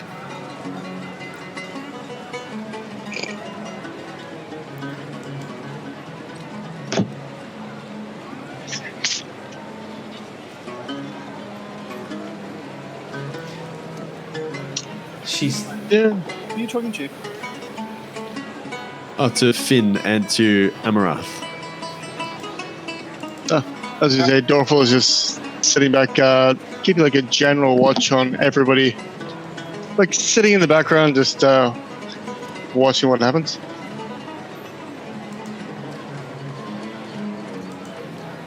Man. Finn's dropped it off. Oh, she's AFK. Okay, that makes sense. Mine keeps dropping. Duval's going to step forward and just kind of look Amarath up and down a little bit. So what's the story here? You have another tag along, or? I am what you would say, sizing you up. So you've been in Wakhamdurab for quite some time, I take it. Have you found your measure yet? I've been around. There are some interesting happenings here in the city. And I'm looking for someone to help fix. So either looking for a sellsword or looking for something a bit more unconventional.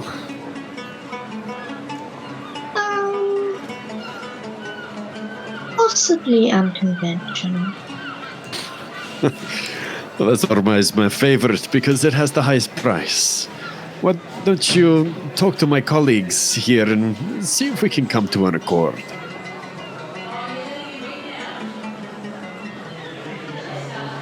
Well, if you would happily gather them, they seem to have spread a little. We're going to be doing some shopping. We've been out at sea for a little while, but you can speak with the two of us. We can make a sound decision together.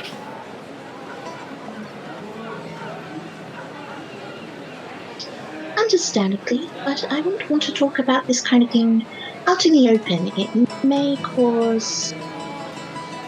well, it may cause targets on backs. Duly noted. You have me intrigued now. Come. Walk with us and see what we can find for now, and then perhaps have a conversation on the way to the Raj Pasha. Oh, well, what I have to say may affect that conversation. Fair enough. DM, I'm going to perhaps check to see if I know of any taverns or inns between here and the palace that would be on the way. I think he's still getting a drink. Okay, he's good. Oh, yes, he is. Wow, this is a really good session. What session? Another gin top up. Yep. I have good taste, thank you. I buy good gin. She's just gonna like empty the bottle, kill the bottle over 4 hours. Pretty bottle. Don't blame him. I mean, that would. Oh my god, I would need some after a bottle of gin. Well, it's not like any of us have anywhere to go tomorrow. Very true. So mad. Yeah, on your birthday party weekend as well. Like, I've been trying to have drinks out with friends since March. Mid-March. yeah. What are the rules? So I'm pretty sure all bars and that have to shop. Yeah. But what about houses? I don't have a house, I have a hobbit hole. I feel like private gatherings. Yeah. I don't think you're allowed private gathering. Yeah, because I was gonna meet up with my friends to binge watch a show on the weekend. I think we're gonna have to like watch it over Discord. Yeah, it says essential, stay home, and it doesn't say you get to go out for socializing. Yeah, I mean, lockdown is lockdown. Probably. There were no restrictions placed on like how many people could be on a private property. Private gatherings not permitted. Oh, okay, right. Well then, There never you mind. go. So, Jess, birthday next weekend.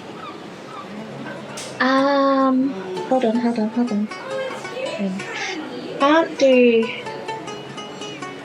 We can't really do next week. Oh, we could. No, because we've got a Cam's game next week. No, Friday night. Well, we could do Friday night.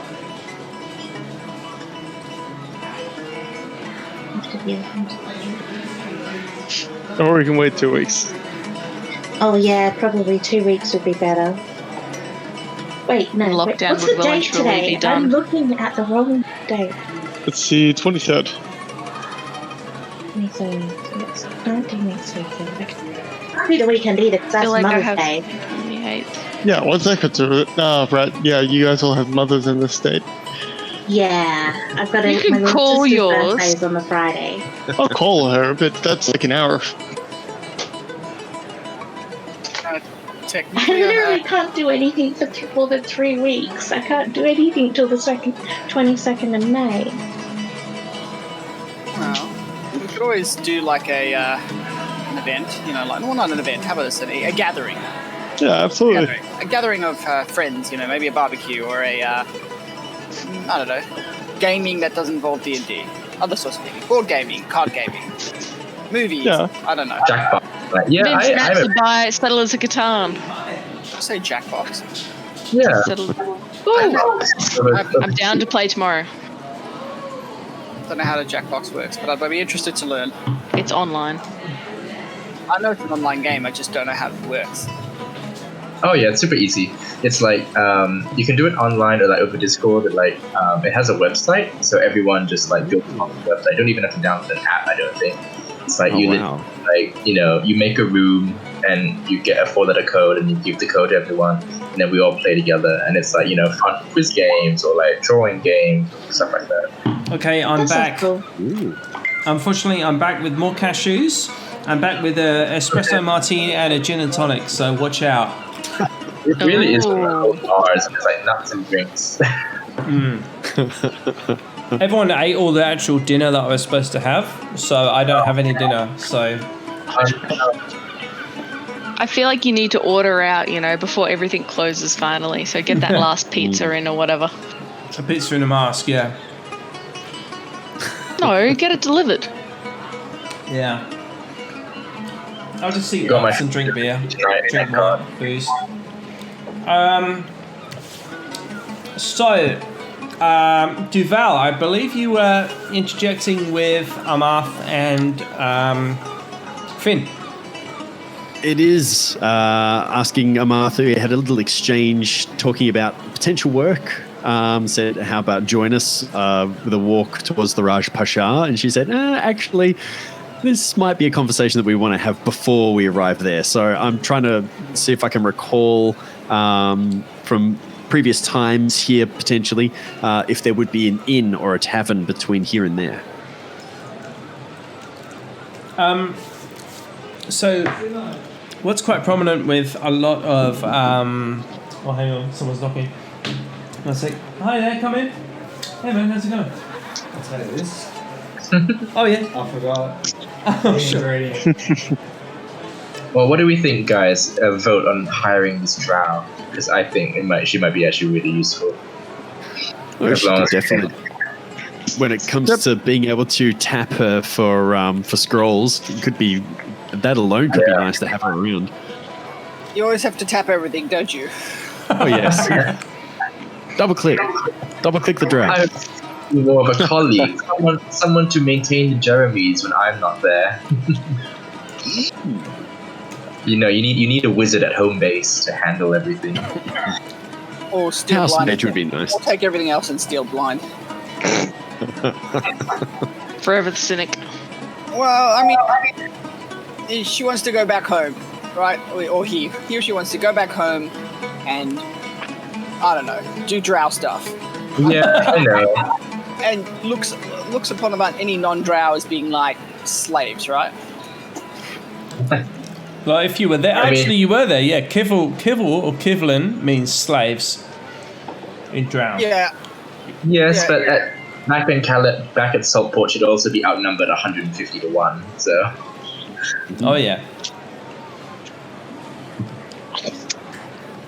Well, I am here. And she can't charter a boat by herself, so it's like, if anything, she's completely stuck there. We would be hedging a bit. Maybe with a bit of power would come loyalty, or with a bit of power would come plans. Yeah. Or a little bit of power and you get a quartermaster ledger. One person got it.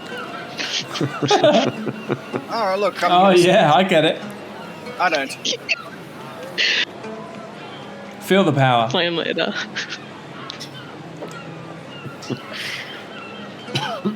Okay. Yeah. So, if Duval and Amarth and Finn are finished a conversation, Dorful, where do you stand with this bag of holding? Are you kind of just like drooling over it, thinking, oh, there are things I could do? Or what? Well, I was, but I got talked out of it, so I'm going to stand back on it for now. Okay. So that brings us back to the Baron and Rain, who are in the tent with the drow. What have you decided? I will I don't know. Darren, do you think we should invite her afterwards or do it now? I would say afterwards. At least we know what our options are, because we don't know where this is all going to go. You certainly get the impression that at least she has a tent. You know, it's not like she came up to you in the street and was like, "Hey, you want to buy a scroll?" and like flipped out her coat or anything like that. She's like, has a tent. How about this? Plant a seed and then let's see what happens when we come back later. Yes, I will give her the 20 copper, and then I pull out my little sack of platinum and gold coins, and I count out 5 gold coins, and I say, "For your time and trouble and information about the palace, I am thinking of a possible employment arrangement, a short-term employment arrangement between us. I would be interested in having your services as a retainer. If I could get your name, I believe I will look you up when it comes time for us to leave this port." So she nods and chuckles. She says, "Well, there aren't many dark elves here on the surface the best of times." She says, "But you can call me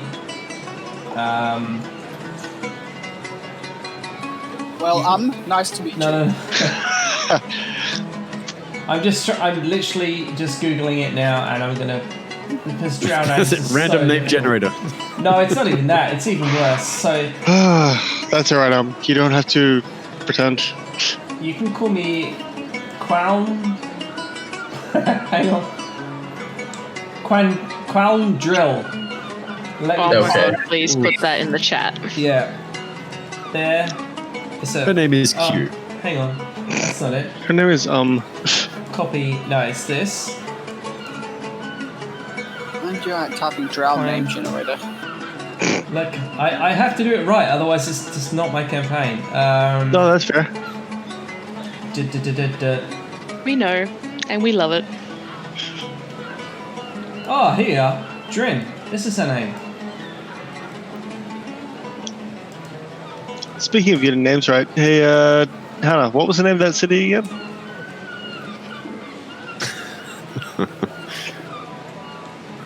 What city? Oh, sorry, Port Town. The one we're in. Saltport. No. You've come from Saltport and you are in Dhukan, wakharab. There we go. That's what I wanted. Cam says it's the best. It's the city of smoke. The city of smoke. City of smoke and ruin. Your main is domain? Isn't that interesting? Okay, so that's her name.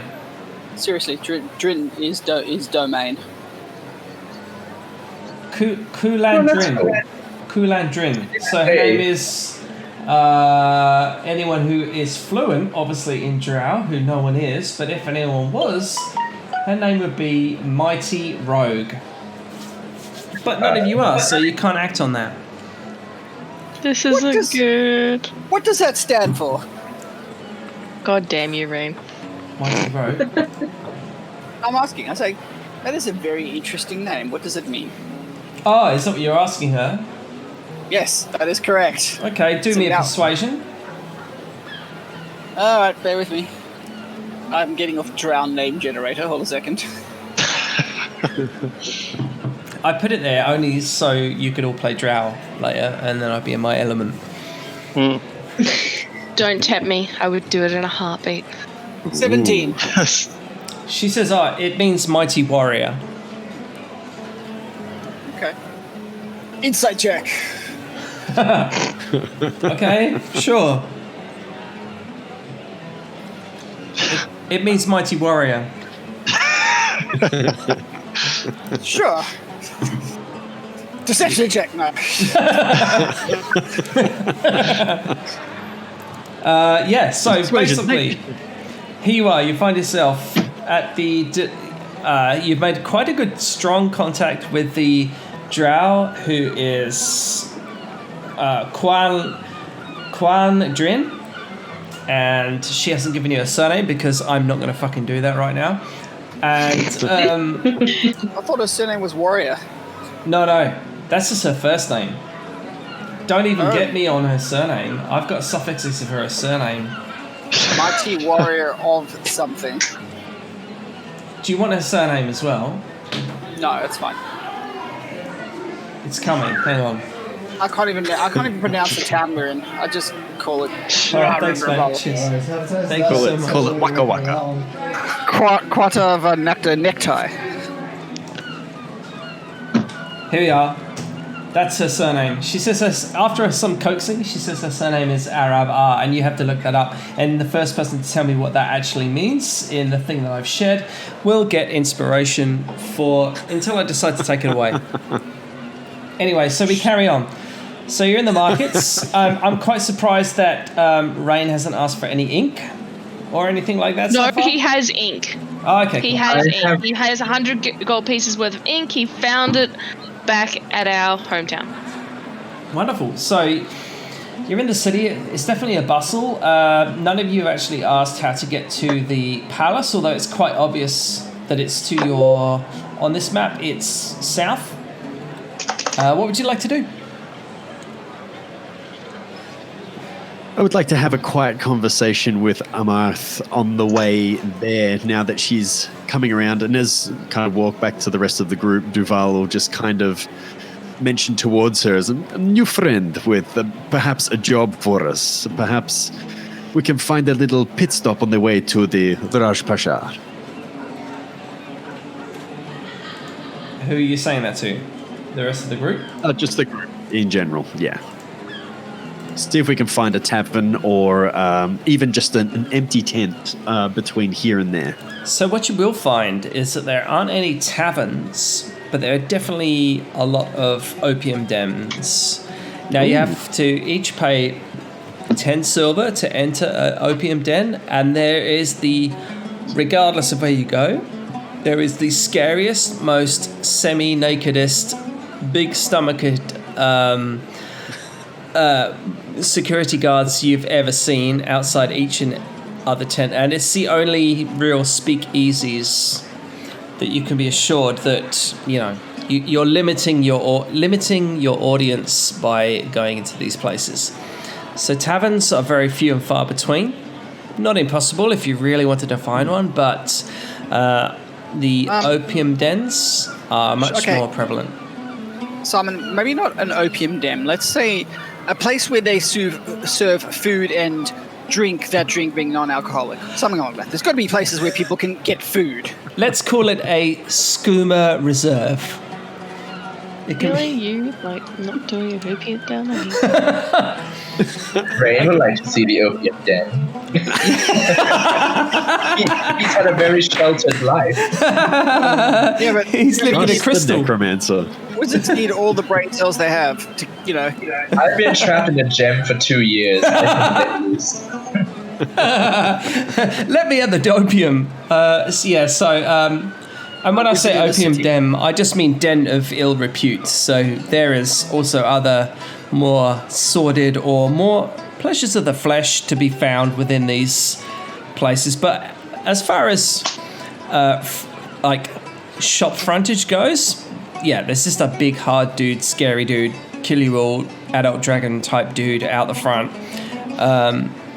But yeah, you can just sort of pay 20 silver, and you can just sort of pop in.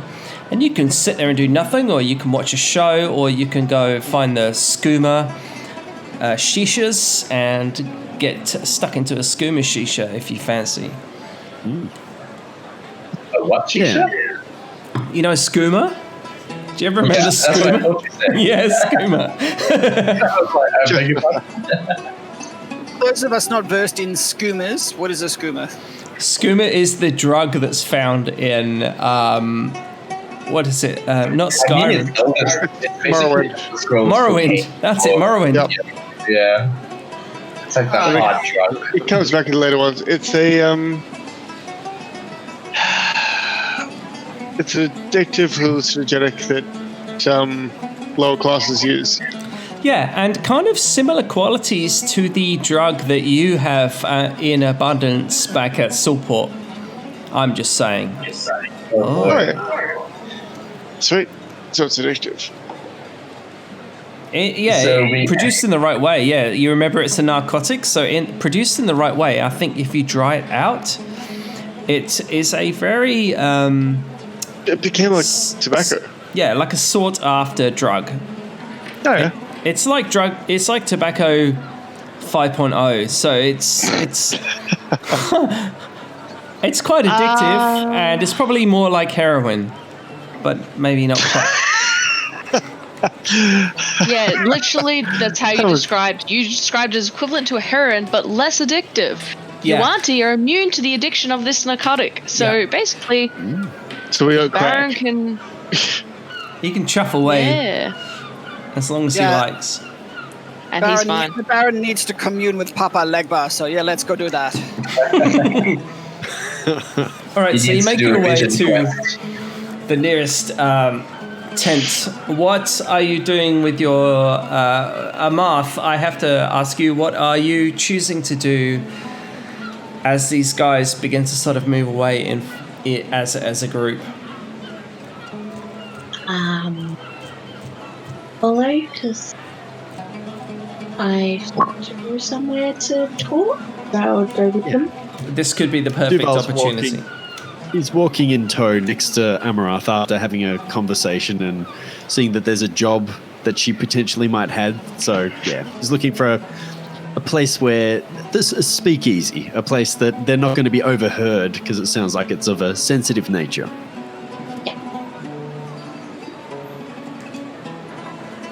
By the way, just Hannah's messaging me in private, and I don't know how to reply back. But yes, Hannah, you've got it. /W, and then you space, and then you start typing the name.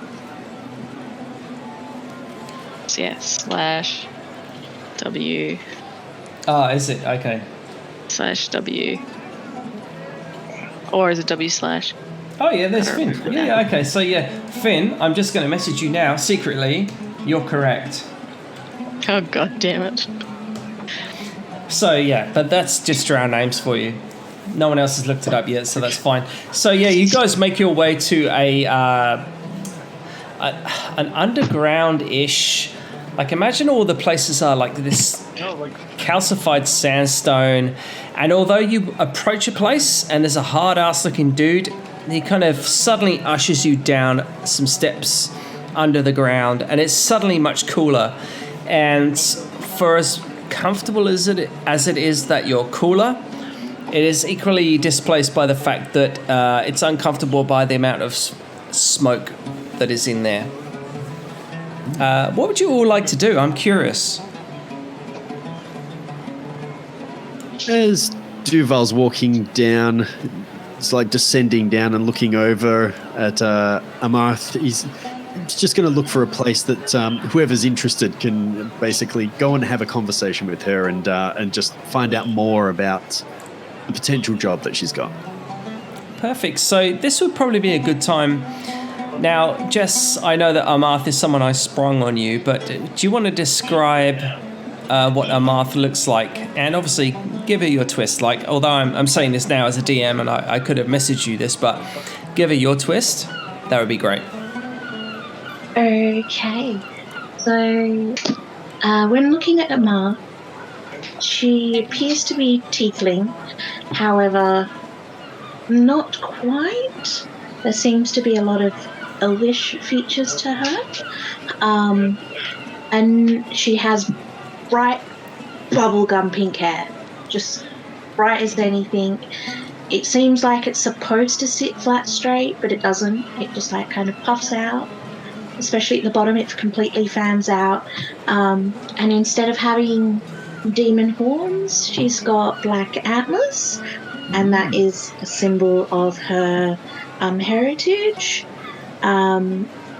She tends to wear very simple, you should say, just a simple white button-down shirt with a bit of a leather vest that's pulled across, leather pants, and just plain black boots. She's rather... trying to think of the word. Large-chested, which she uses to her advantage quite Buxom. often. She's buxom. Buxom. Yeah, that's. I was going to Well say endowed. voluptuous. Yes, voluptuous. I cannot pronounce the word. And despite her having everything buttoned up correctly, they're not very well covered. She is not short, but she would be considered maybe just below medium height, and naturally quite slender, and whenever you're not looking directly at her, you could swear that there is a cheeky grin that's just waiting for something to happen. Oh, touche. Give it a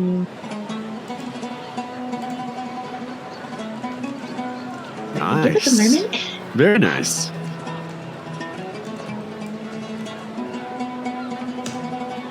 Very good. So you make your way into the underworld, the underbelly of dhukan wakharab, which, let's face it, isn't that difficult. As you sort of walk down the tight streets, you see some really crazy stuff, stuff you would never see, like people parading pet dinosaurs, as if Rain were parading Jeremy around on a chain. They seem to be holding like small dinosaurs, or even some such, even up to the point of a velociraptor. Very, very conflicting, very, very confronting for you. You make your way to the nearest den, as it were. Slip down, pay your fee. So again, I will get you to just quartermaster this shit, but 20 silver each, whatever that works out to be, and you are in. The world is your oyster, my drug experimental friends. Whatever you fancy, be it women, men, both, or smoke, or the harder stuff, it's all there for your at the right price. Duval. I'm looking. Sorry, I thought you'd stopped. No, I was going to say, Duval, you are able to find a booth that isn't laden with semi-conscious, semi-naked people, and you are able If to. they're in there, I'll just politely drag them out by their ankle. Well, you can sit on them. They're literally that far gone that you could just sit on them. That's fine. And you can collude with Amarth should you want to. What would you all like to Absolutely. do? I'm curious. In this situation, I want to know what your characters would do.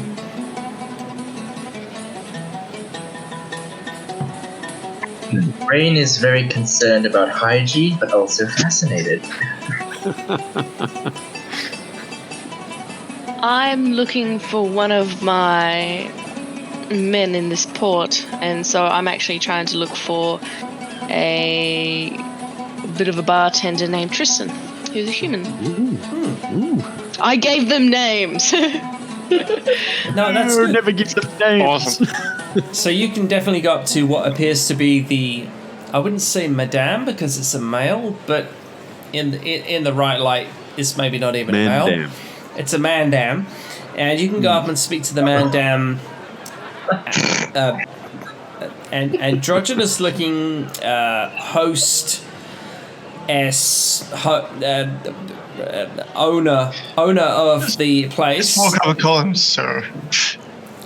Suriname, and you can ask about Tristan. Now, Tristan, as it goes in dhukan wakharab, is quite a rare name.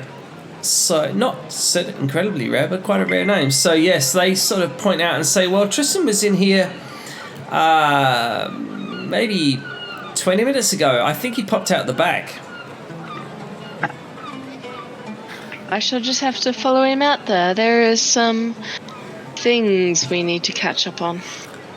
And that is very much something you can do, and we will fade to a censored black with regards to you. Gossip! I've got him listed as a bartender and a gossip. Ooh. I see here that the Baron is going to partake in the pretty much anything that is smokable, by the looks of it. Jesus. Brick dust. Going to be dragging the Baron out by his ankle in a second. I mean, just for fun, Dolphal's going to follow the Baron for that one too.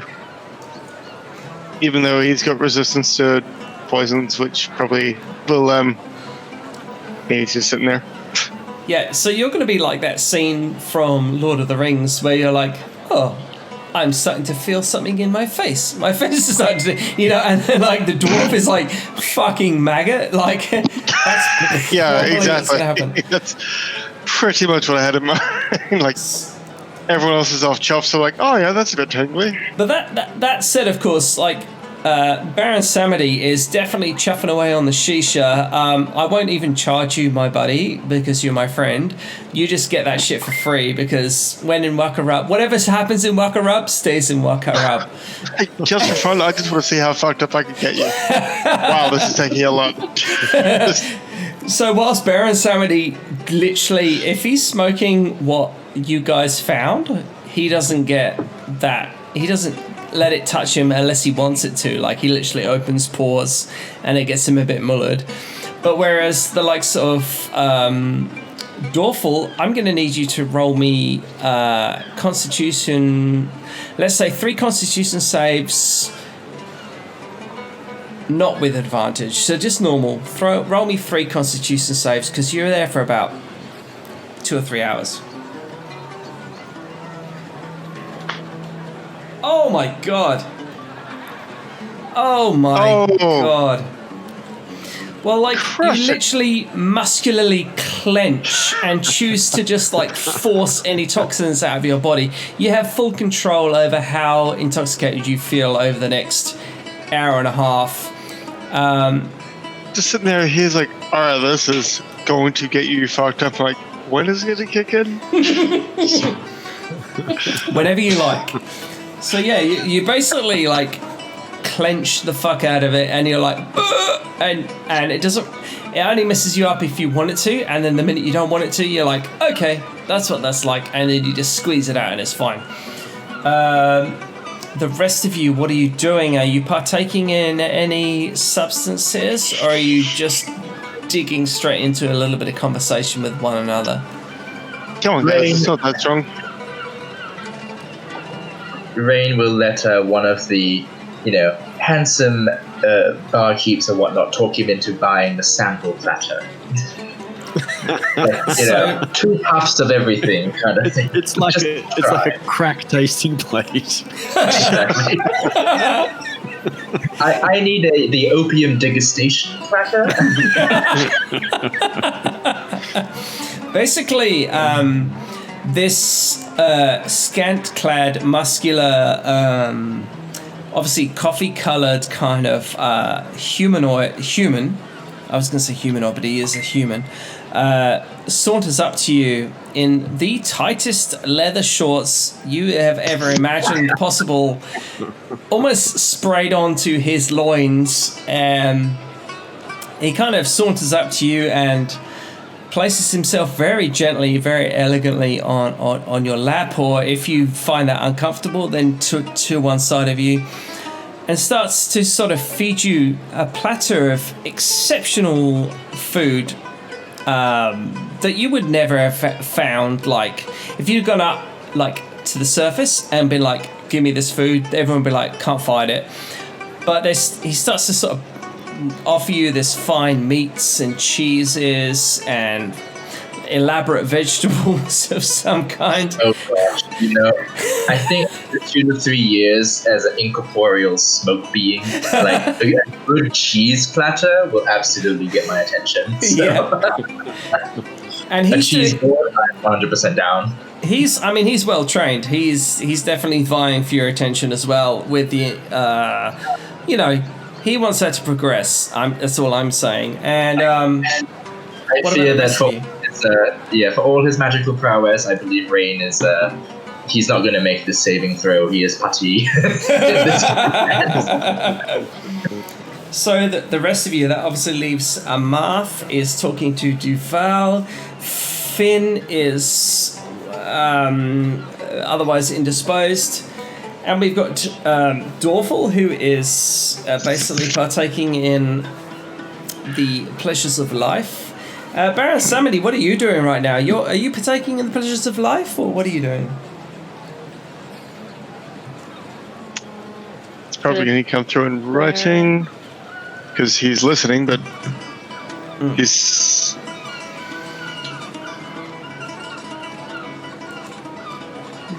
Might be on mute at the moment. Okay. But anyway, so you're all quite comfortable. This is definitely very, very, very much a speakeasy. You know, given the money you paid, which wasn't much, you're very welcome here. You can talk freely. There's no prying ears, as far as you're aware. You find yourself in Dhukan Wakharab. It's obviously a far cry from maybe the cities that you're used to, but at the same time, there's a lot of similarities, like be it, I don't know, what am I thinking of? Baldur's Gate, very similar. Neverwinter, also very similar. The similarities, there's differences. Is there anything you would like to do while you're incognito? I would say Marth is going to have this conversation with Duval. Absolutely. Duval, who's now reclining back with the unconscious bodies dragged out of the room, he's just going to help himself to the remainder of the shisha that is that's left on the table. Roll me a constitution, just for shits and gigs. A 1 would be bad. Roll con. Straight con or save? Con save.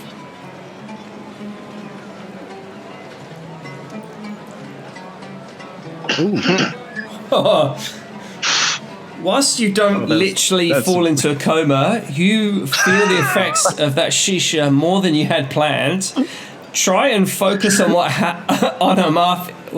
Amarth is going to be saying now.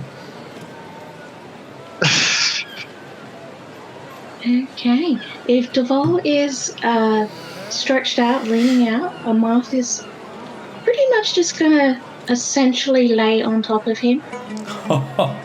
Like, chest is all he sees.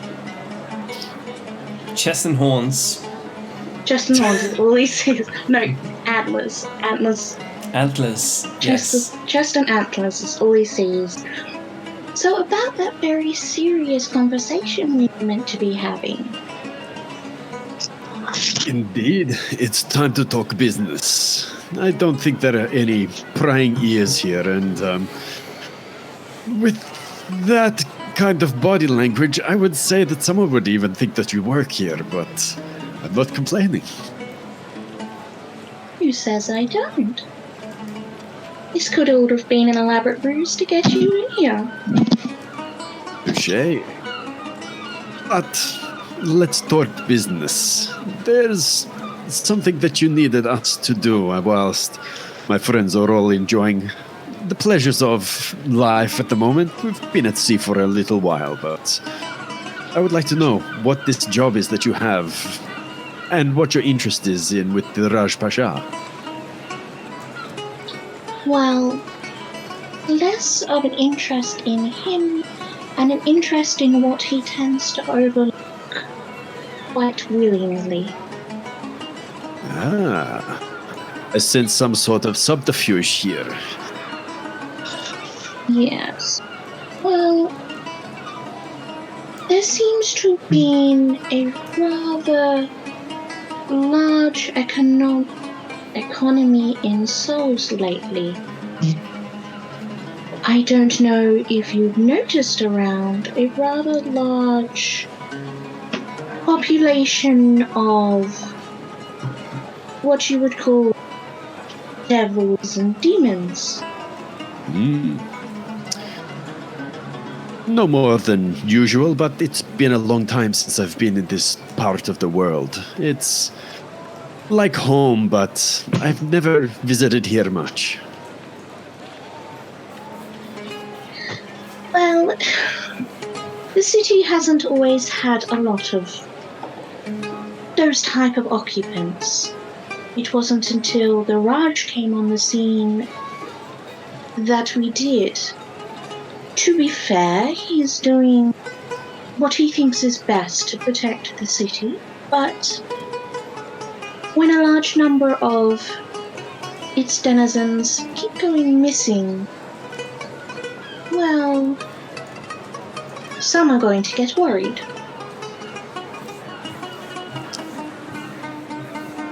So what is it that you're presuming or that you're seeking to have no longer overlooked? You have a problem with the trade of souls, or you have some vested interest in the Raj Pasha no longer having that ability? The main situation we have is that I have lost far too many friends in the city to the creatures. I am seek revenge. Revenge. Depending whether you want to consider it personal revenge or business revenge, could be up to you. But there is a coven outside of the city that are running this trade of souls. The Raj willingly overlooks the trading in order to prevent the coven from razing the city to the ground. It would be good if that was stopped. Sounds like something that is of my kind of interest. What do you know of the coven? Do they go by a name? Do you know anything about them?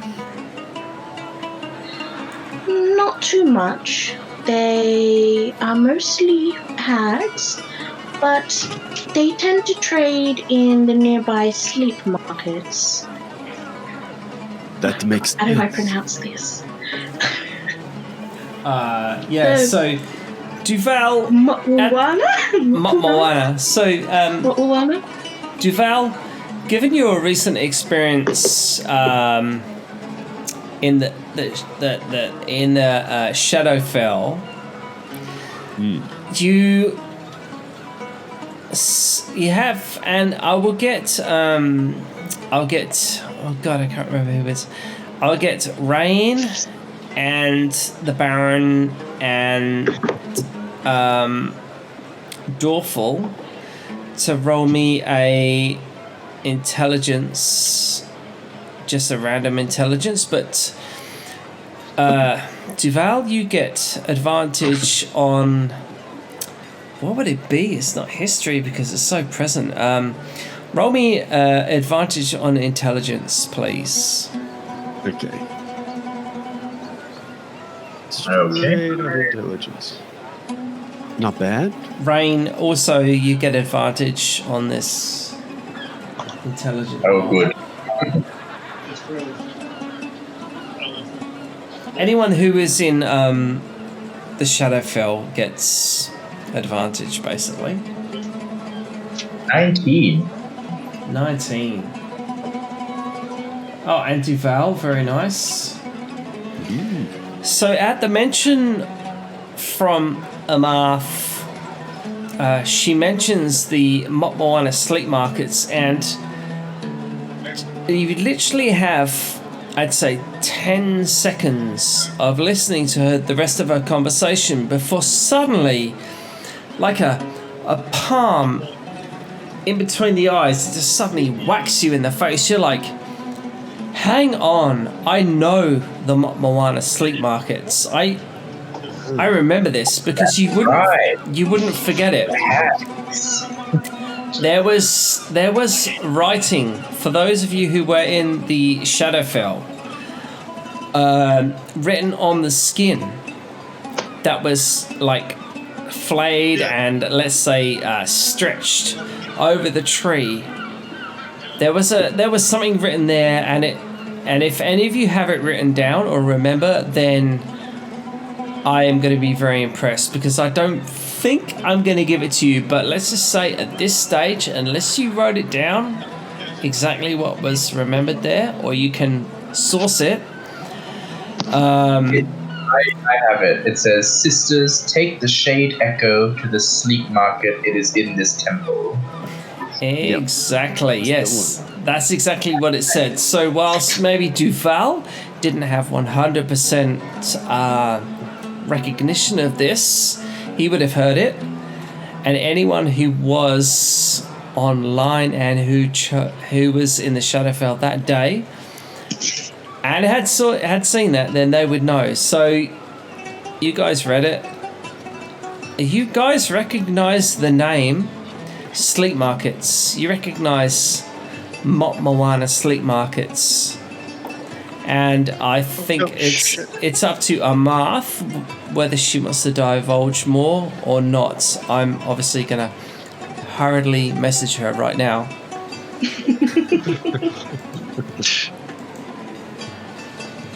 Am I privy to this conversation, or am I distracted by my cheese platter and my drug?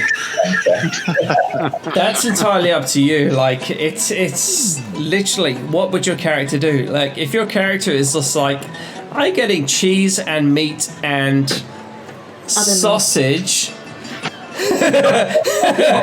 then that's what you're focused on. But if you can overlook the sausage, then you might have a semi-ear to this. This is literally my reward for your characters, having spent some time at sea and done some really nasty shit, and like, this is where you get to suddenly just find out about stuff and enjoy your characters and do what they would do. I think he'll go like Raven from That's So Raven. He's like swallowing some chorizo sausage and the sleep market. Love it. Love it.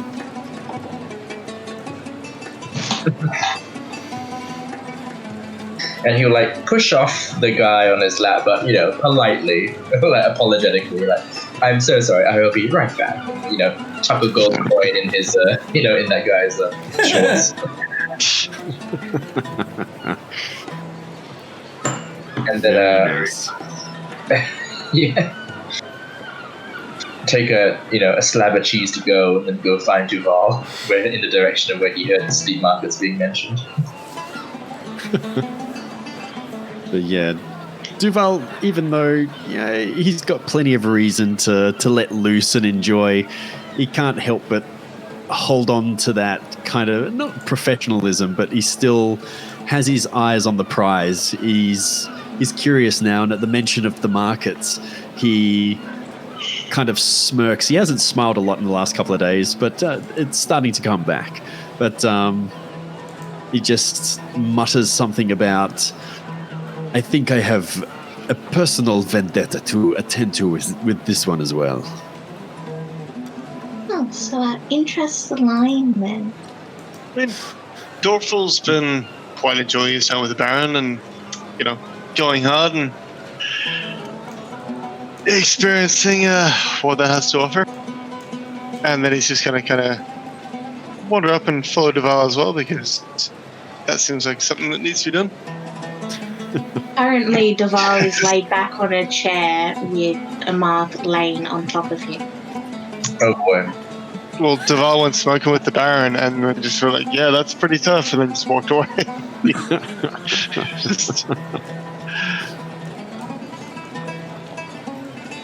Oh dear. Oh. Are they still clothed? Oh yeah, still clothed. No, sorry, I thought Duval was going the other way.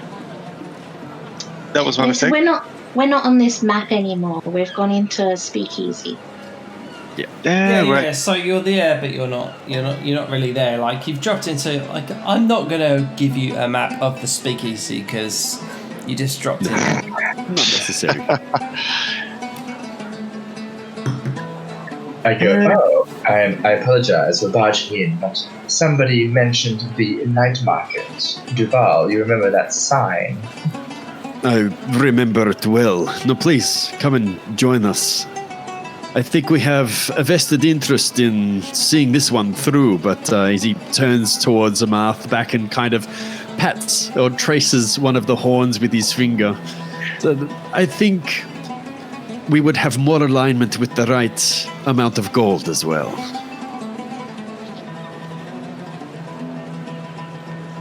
Gold? Well, I can see what I can do for you. But right now, all I know is I need the sleep markets to be dealt with. I have lost someone very precious there, and I could offer quite a chunk of gold if this situation were to be dealt with. Oh, we are quite good at dealing with that sort of thing. The last time we encountered a hag, I do believe we set her alight and destroyed her. Interesting. That was a beautiful night. I love the way she sung while on fire. Wow, that's dark. But, yes, everything can be done for a price. This is Kalimshan, after all, but you have an accord.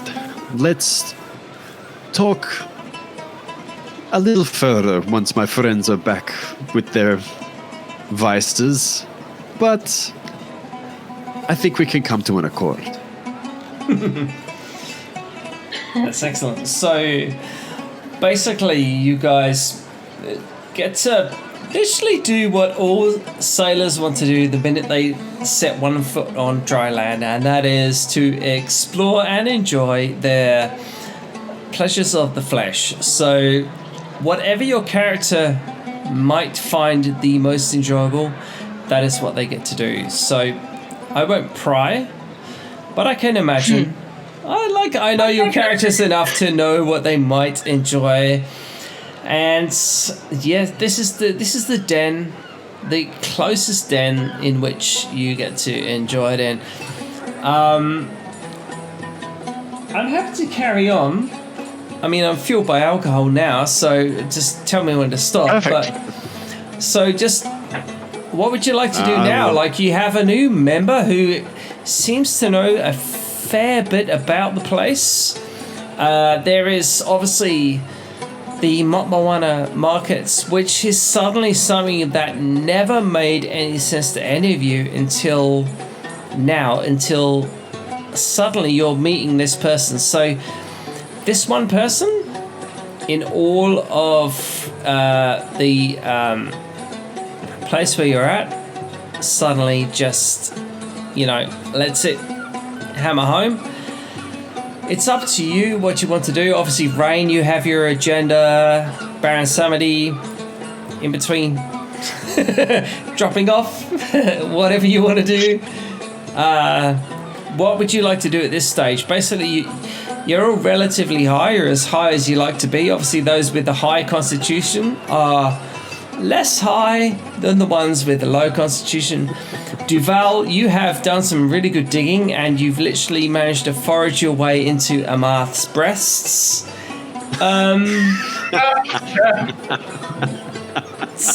That's where you stand. You haven't even begun to even try and find or source the Raj Pasha. What would you like to do? I'm sure he's in here somewhere. He's in here somewhere. Okay. I don't know if he's in there exactly. He's deep within. He could be. They're big enough.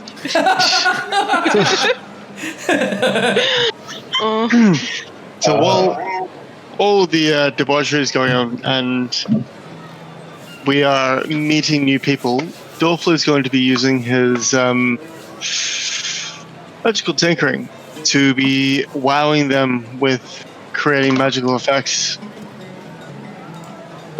Things are lighting up or emitting sounds or smells or visual effects. Okay, so Just imagining Speaking that to a vision coin, of, then like, flicking it to somebody and letting it speak to him from the other side of the room. Dorful, I'll people just just losing quickly their get you minds. to roll me a performance with advantage.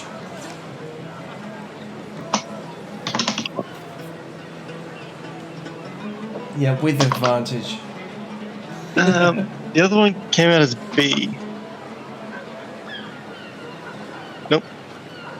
Should roll again. Oh man.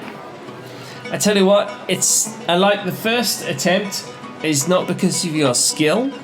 The second attempt is because of who you are. And they are like, I have not seen a Warforged ever do this, and they are loving what you're doing. And yeah, they're pretty much into your performance right now. So good work. Fantastic. I'm going to leverage that into getting to know people, and people know people. So introducing them to, say, Duval and the Baron, and letting everybody get to know each other. So Kind of spreading that influence. What you find from, let's say, the first 3 loose-lipped men and or women of the den is that they've never actually met or seen the Raj Pasha, but they've heard a lot about him and they love him. Like, regardless of whether they've seen him, you get the impression they love him. Like, whatever he's doing, they love him. That seems odd.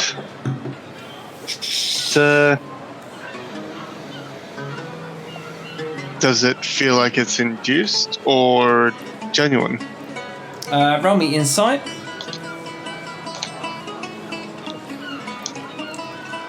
Cool. You sit there and literally you look into your pint and you're like, are they for real? And you literally do take all of 30 seconds to work out that they are actually for real. Like, it doesn't just come to you, like you're thinking like, and you kind of, it literally ruins or breaks the cycle of the conversation, and you're like, you look away, and then you look back and you go, okay, and then you realise that, yeah, no, they're for real, they mean it. It was hard to work it out, but they actually do think that this Raj Pasha is pretty awesome shit.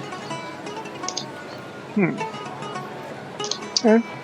So it took me 30 seconds to work that out. Did that divert the conversation at all, or is that still flowing?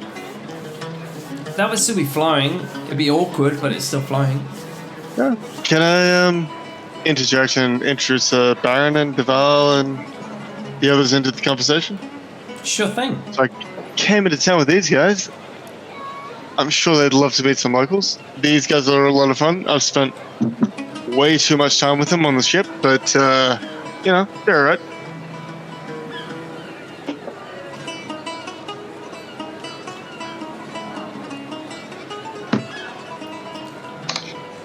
Okay. Apparently they're also very nervous and don't like strangers. Or we were that's distracted. I'll slap my hand on the table and summon my cannon and be like, wham! Here's another thing I can do. They suddenly all do Just pay with them. attention, and they are literally vying for every command. It still completely looks like Mr. Garrosetti or whatever it was that Lucho's avatar looked like. That's what you summoned. Yeah, so it's still my turret, but it still looks like what Lucho's avatar looked like in that first session. Well, they are like, you expect them to not really recognize it, but they're like, hang on. They're like, I was in Cho. I know this one. This is a wrestler. And they're like, yeah, that wrestler, that one time. And they literally start going, yeah, I know this one. And it's more of an attention seeker than it is anything else. And they're like, yeah, I know this one.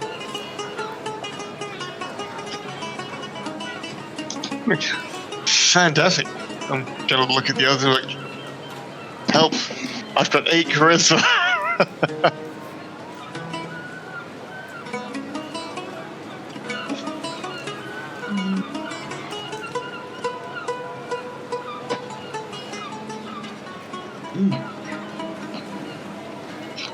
Okay, so well that does.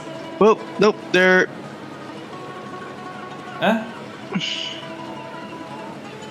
Alright, well, I'm gonna hope that that display has roped in a couple of other spectators and then start asking who knows Siraj and asking for like bigger and better stories from everybody involved and who's got the biggest boast and who knows Siraj the best.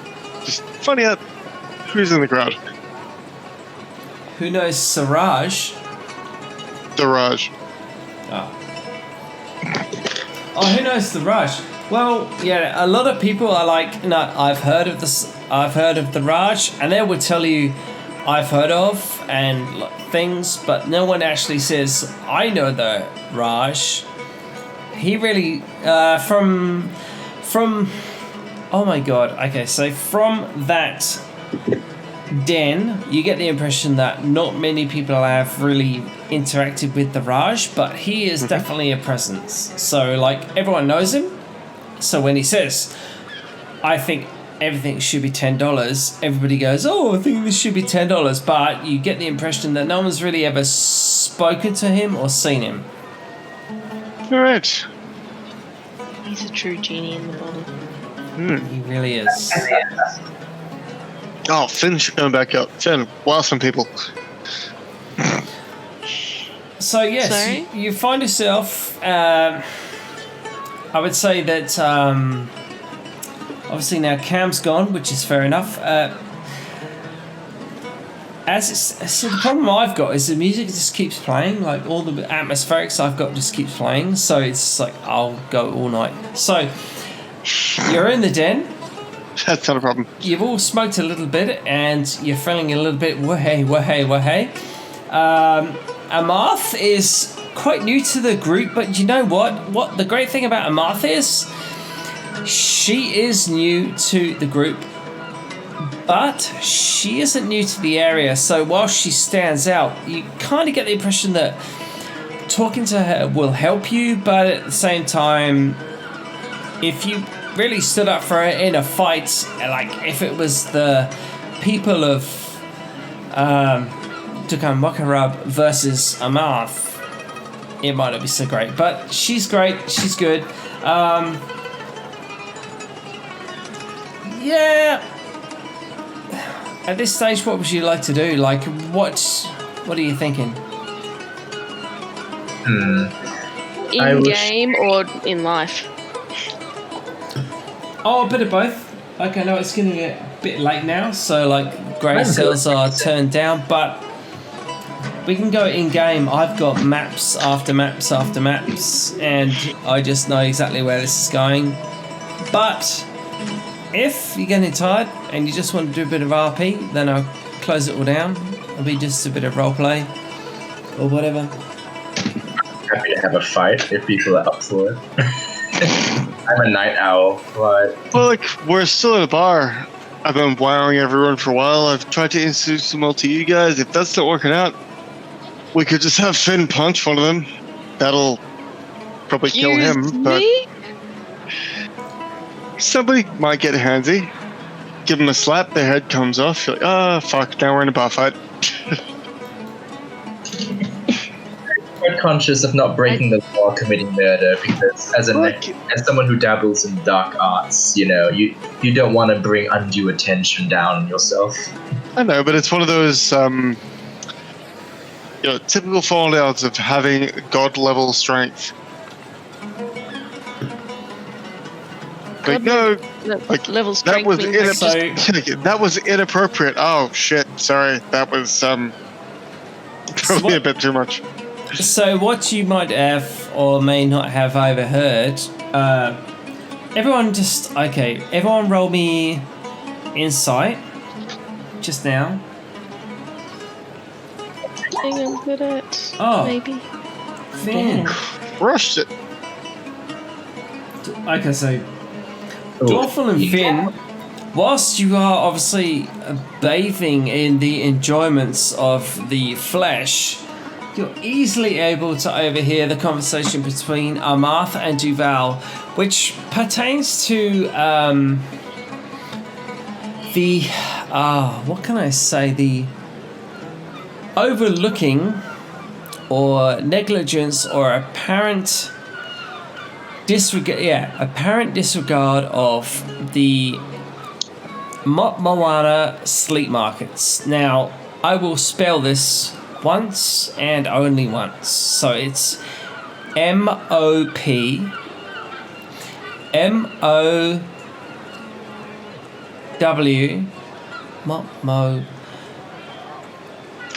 ANA Moana sleep markets. It means absolutely nothing to anyone that has never come from Cannabot before. And if Cam was here, he would have to make a roll. But as it stands, currently, you have heard Amath make mention of the Moana sleep markets. And Jess, what I'll do is I'll just get you to roll me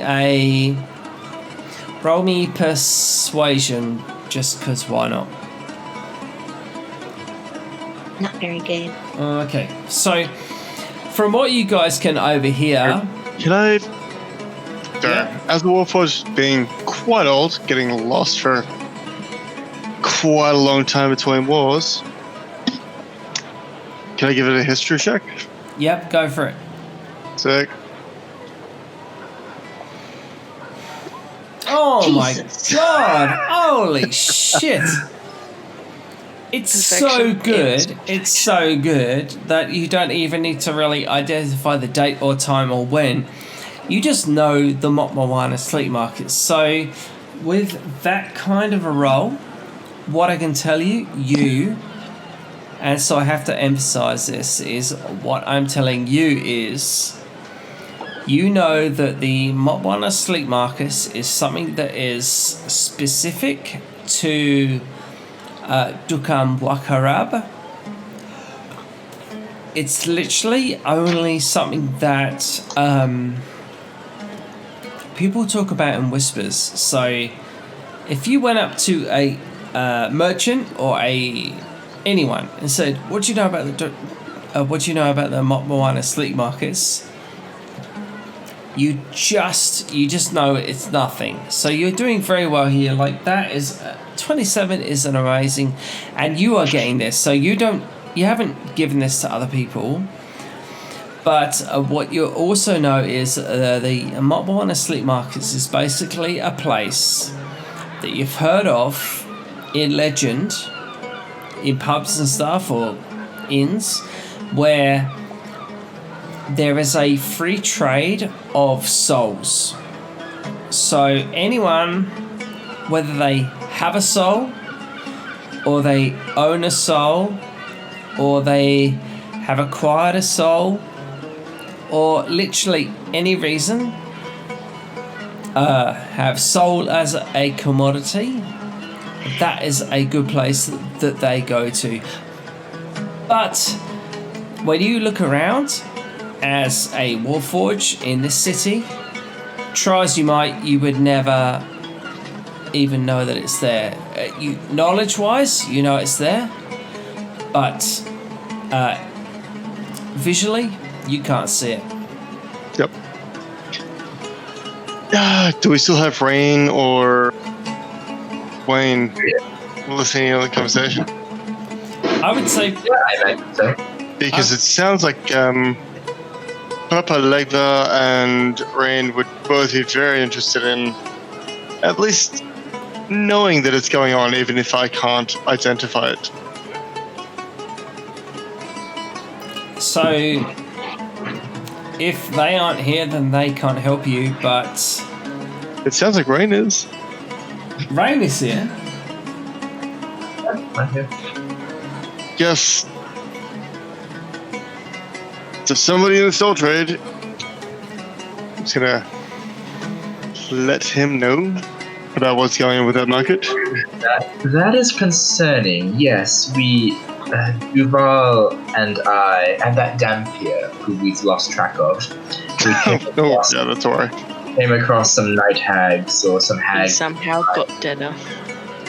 in the Shadowfell, and yes, that was where I saw the actual term Mopmawana. Yeah, take this shade echo to the Mopmawana sleep markets, and that was in the Shadowfell. So there is some kind of interplanar soul trade, I suppose, happening, and it seemed to be like it was in that temple in the Shadowfell. I don't know if there's a counterpart. Well, there must be a physical counterpart on this realm, perhaps.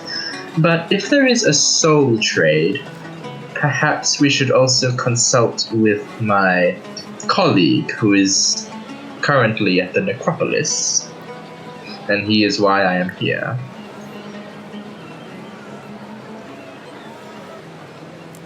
I don't think many people know about your colleague, in inverted commas. No, they wouldn't. This is the first they've heard of him, but because the stakes are high, so he may know something about the soul trade. It's possible. Well, now we know what's going on. We just need to find the market. I could cast sending to him and just ask him directly. That is fair. If you feel like it's important.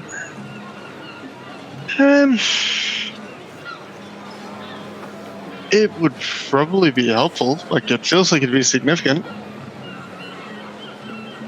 Very well, DM. I will I will sort of like book a room for just a moment and to myself, and then take my cheese board with me, and then cast sending. Okay. So, what are you sending out? I can send my 25-word telepathic message, and they can reply. Okay, roughly, and I'm not gonna like take you word for word, but what are you kind of asking? I will just say, I have arrived to the City of Smoke. I have purchased a map to the Sea of Shards. What can you tell me about the soul trade and sleep market? So there's a silence for, I'd say, 10 seconds before everyone within a 30-foot radius of you Oh boy. receives a version of the following message. Well, luckily I'm in a room by myself, so hopefully that will blunt the impact. I was expecting that to be like everyone experience like fireball. So what will happen is once I deliver the message, I will get everyone to actually. Okay, now everyone that's online still roll me a perception, please. Finn. No, Finn. Go for The kill. Yes. High roll. 18. Oh yes.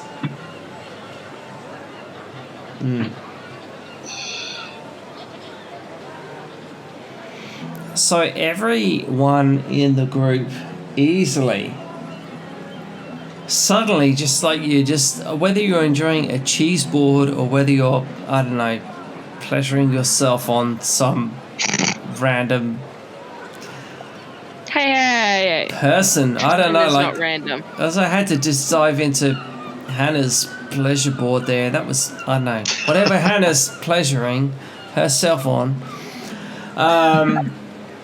Whatever happens, unfortunately, through your mind, like this could help, like, because let's face it, it's gonna like kill it a bit, so you might last for a little while longer. What you hear is, sorry, Rain, what did you ask? What did you say? I basically said, I am in the city. I have a map to the Sea of Shards. I'm on my way. What can you tell me about the sleep market? It's there's a big pause, and all you get is just like the sound of whirling wind and like really aggressive sand, like smashing against stone, and then just suddenly through it, like you almost well, the minute you hear it, you expect it to be louder and stronger than it is, but it's just a whisper to you. And it's a whisper to everyone. You just hear, head to the sea. Walk your way. Find me. And it's a really drawn out husky voice. And then it says, consume power. Bring me eternity. And then it just drifts off after and it's not instant, it's like within I'd say a minute. So within a minute you're enveloped in the voice of this creature, this thing, and then after a minute you just like, did that even happen? And then you literally have to double check and say, that was my master, I want this to have happened, and that's where you stand.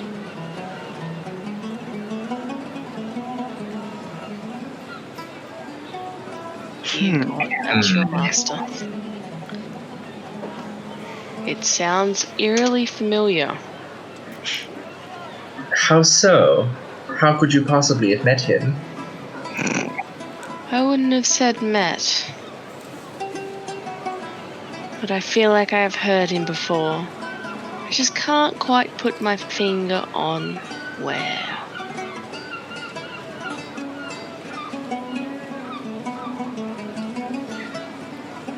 Did he say consume power, bring me eternity? That's what you thought you heard from him, yes. Is this someone you really want to keep following? Someone who left you in a jewel for so long? Well, the tower came under attack, I think by the Shah cultists. So surely we have a common enemy, and then that ship fired on us. Are you sure it was Shah cultists who fired upon your tower?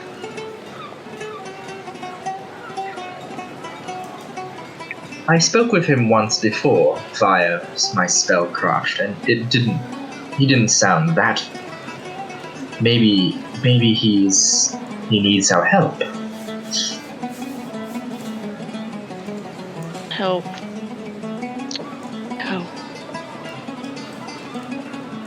Looking at the map. Oh, sorry, go ahead. I am concerned as to the style of help. You were opposed to slaves, and, well, the relationship you have with your master appears to be some form of slavery.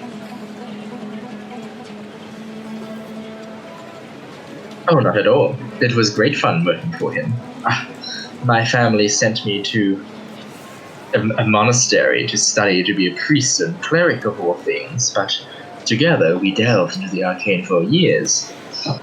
I think the Shard cultists may have turned on him. I didn't really pay much attention to his dealings at the time. But I may have to hire that drow sorcerer to come with us. Her services may be required. What are you going to have to present me with the JFA? Yeah, I'll support like bringing the drow sorcerer. She seemed like she could be useful. I still have most of the funds allocated to me. Haven't spent much at all. Yeah, perfect. No, I'll back you on that one as far as the decision goes. The cost means nothing to me. Because I make anything I want unless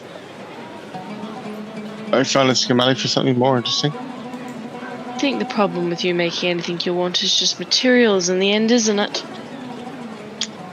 Or just a decision on what to make. Like, nothing's really worth the time or the effort. We keep finding good enough shit. Or I can just create infusions and like, don't have to worry.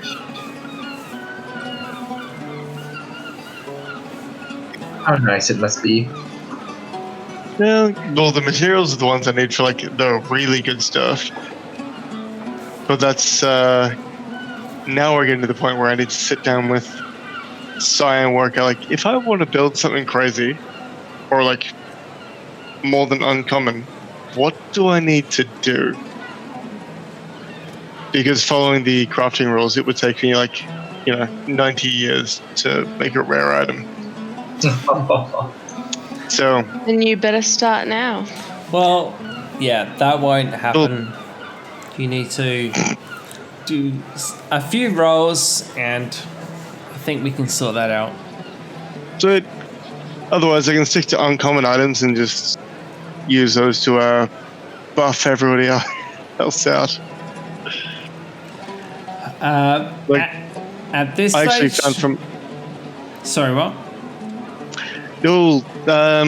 From Cam's campaign when he gave us the free choice of the uncommon items. Yeah, items. Sorry. The the helm of underwater action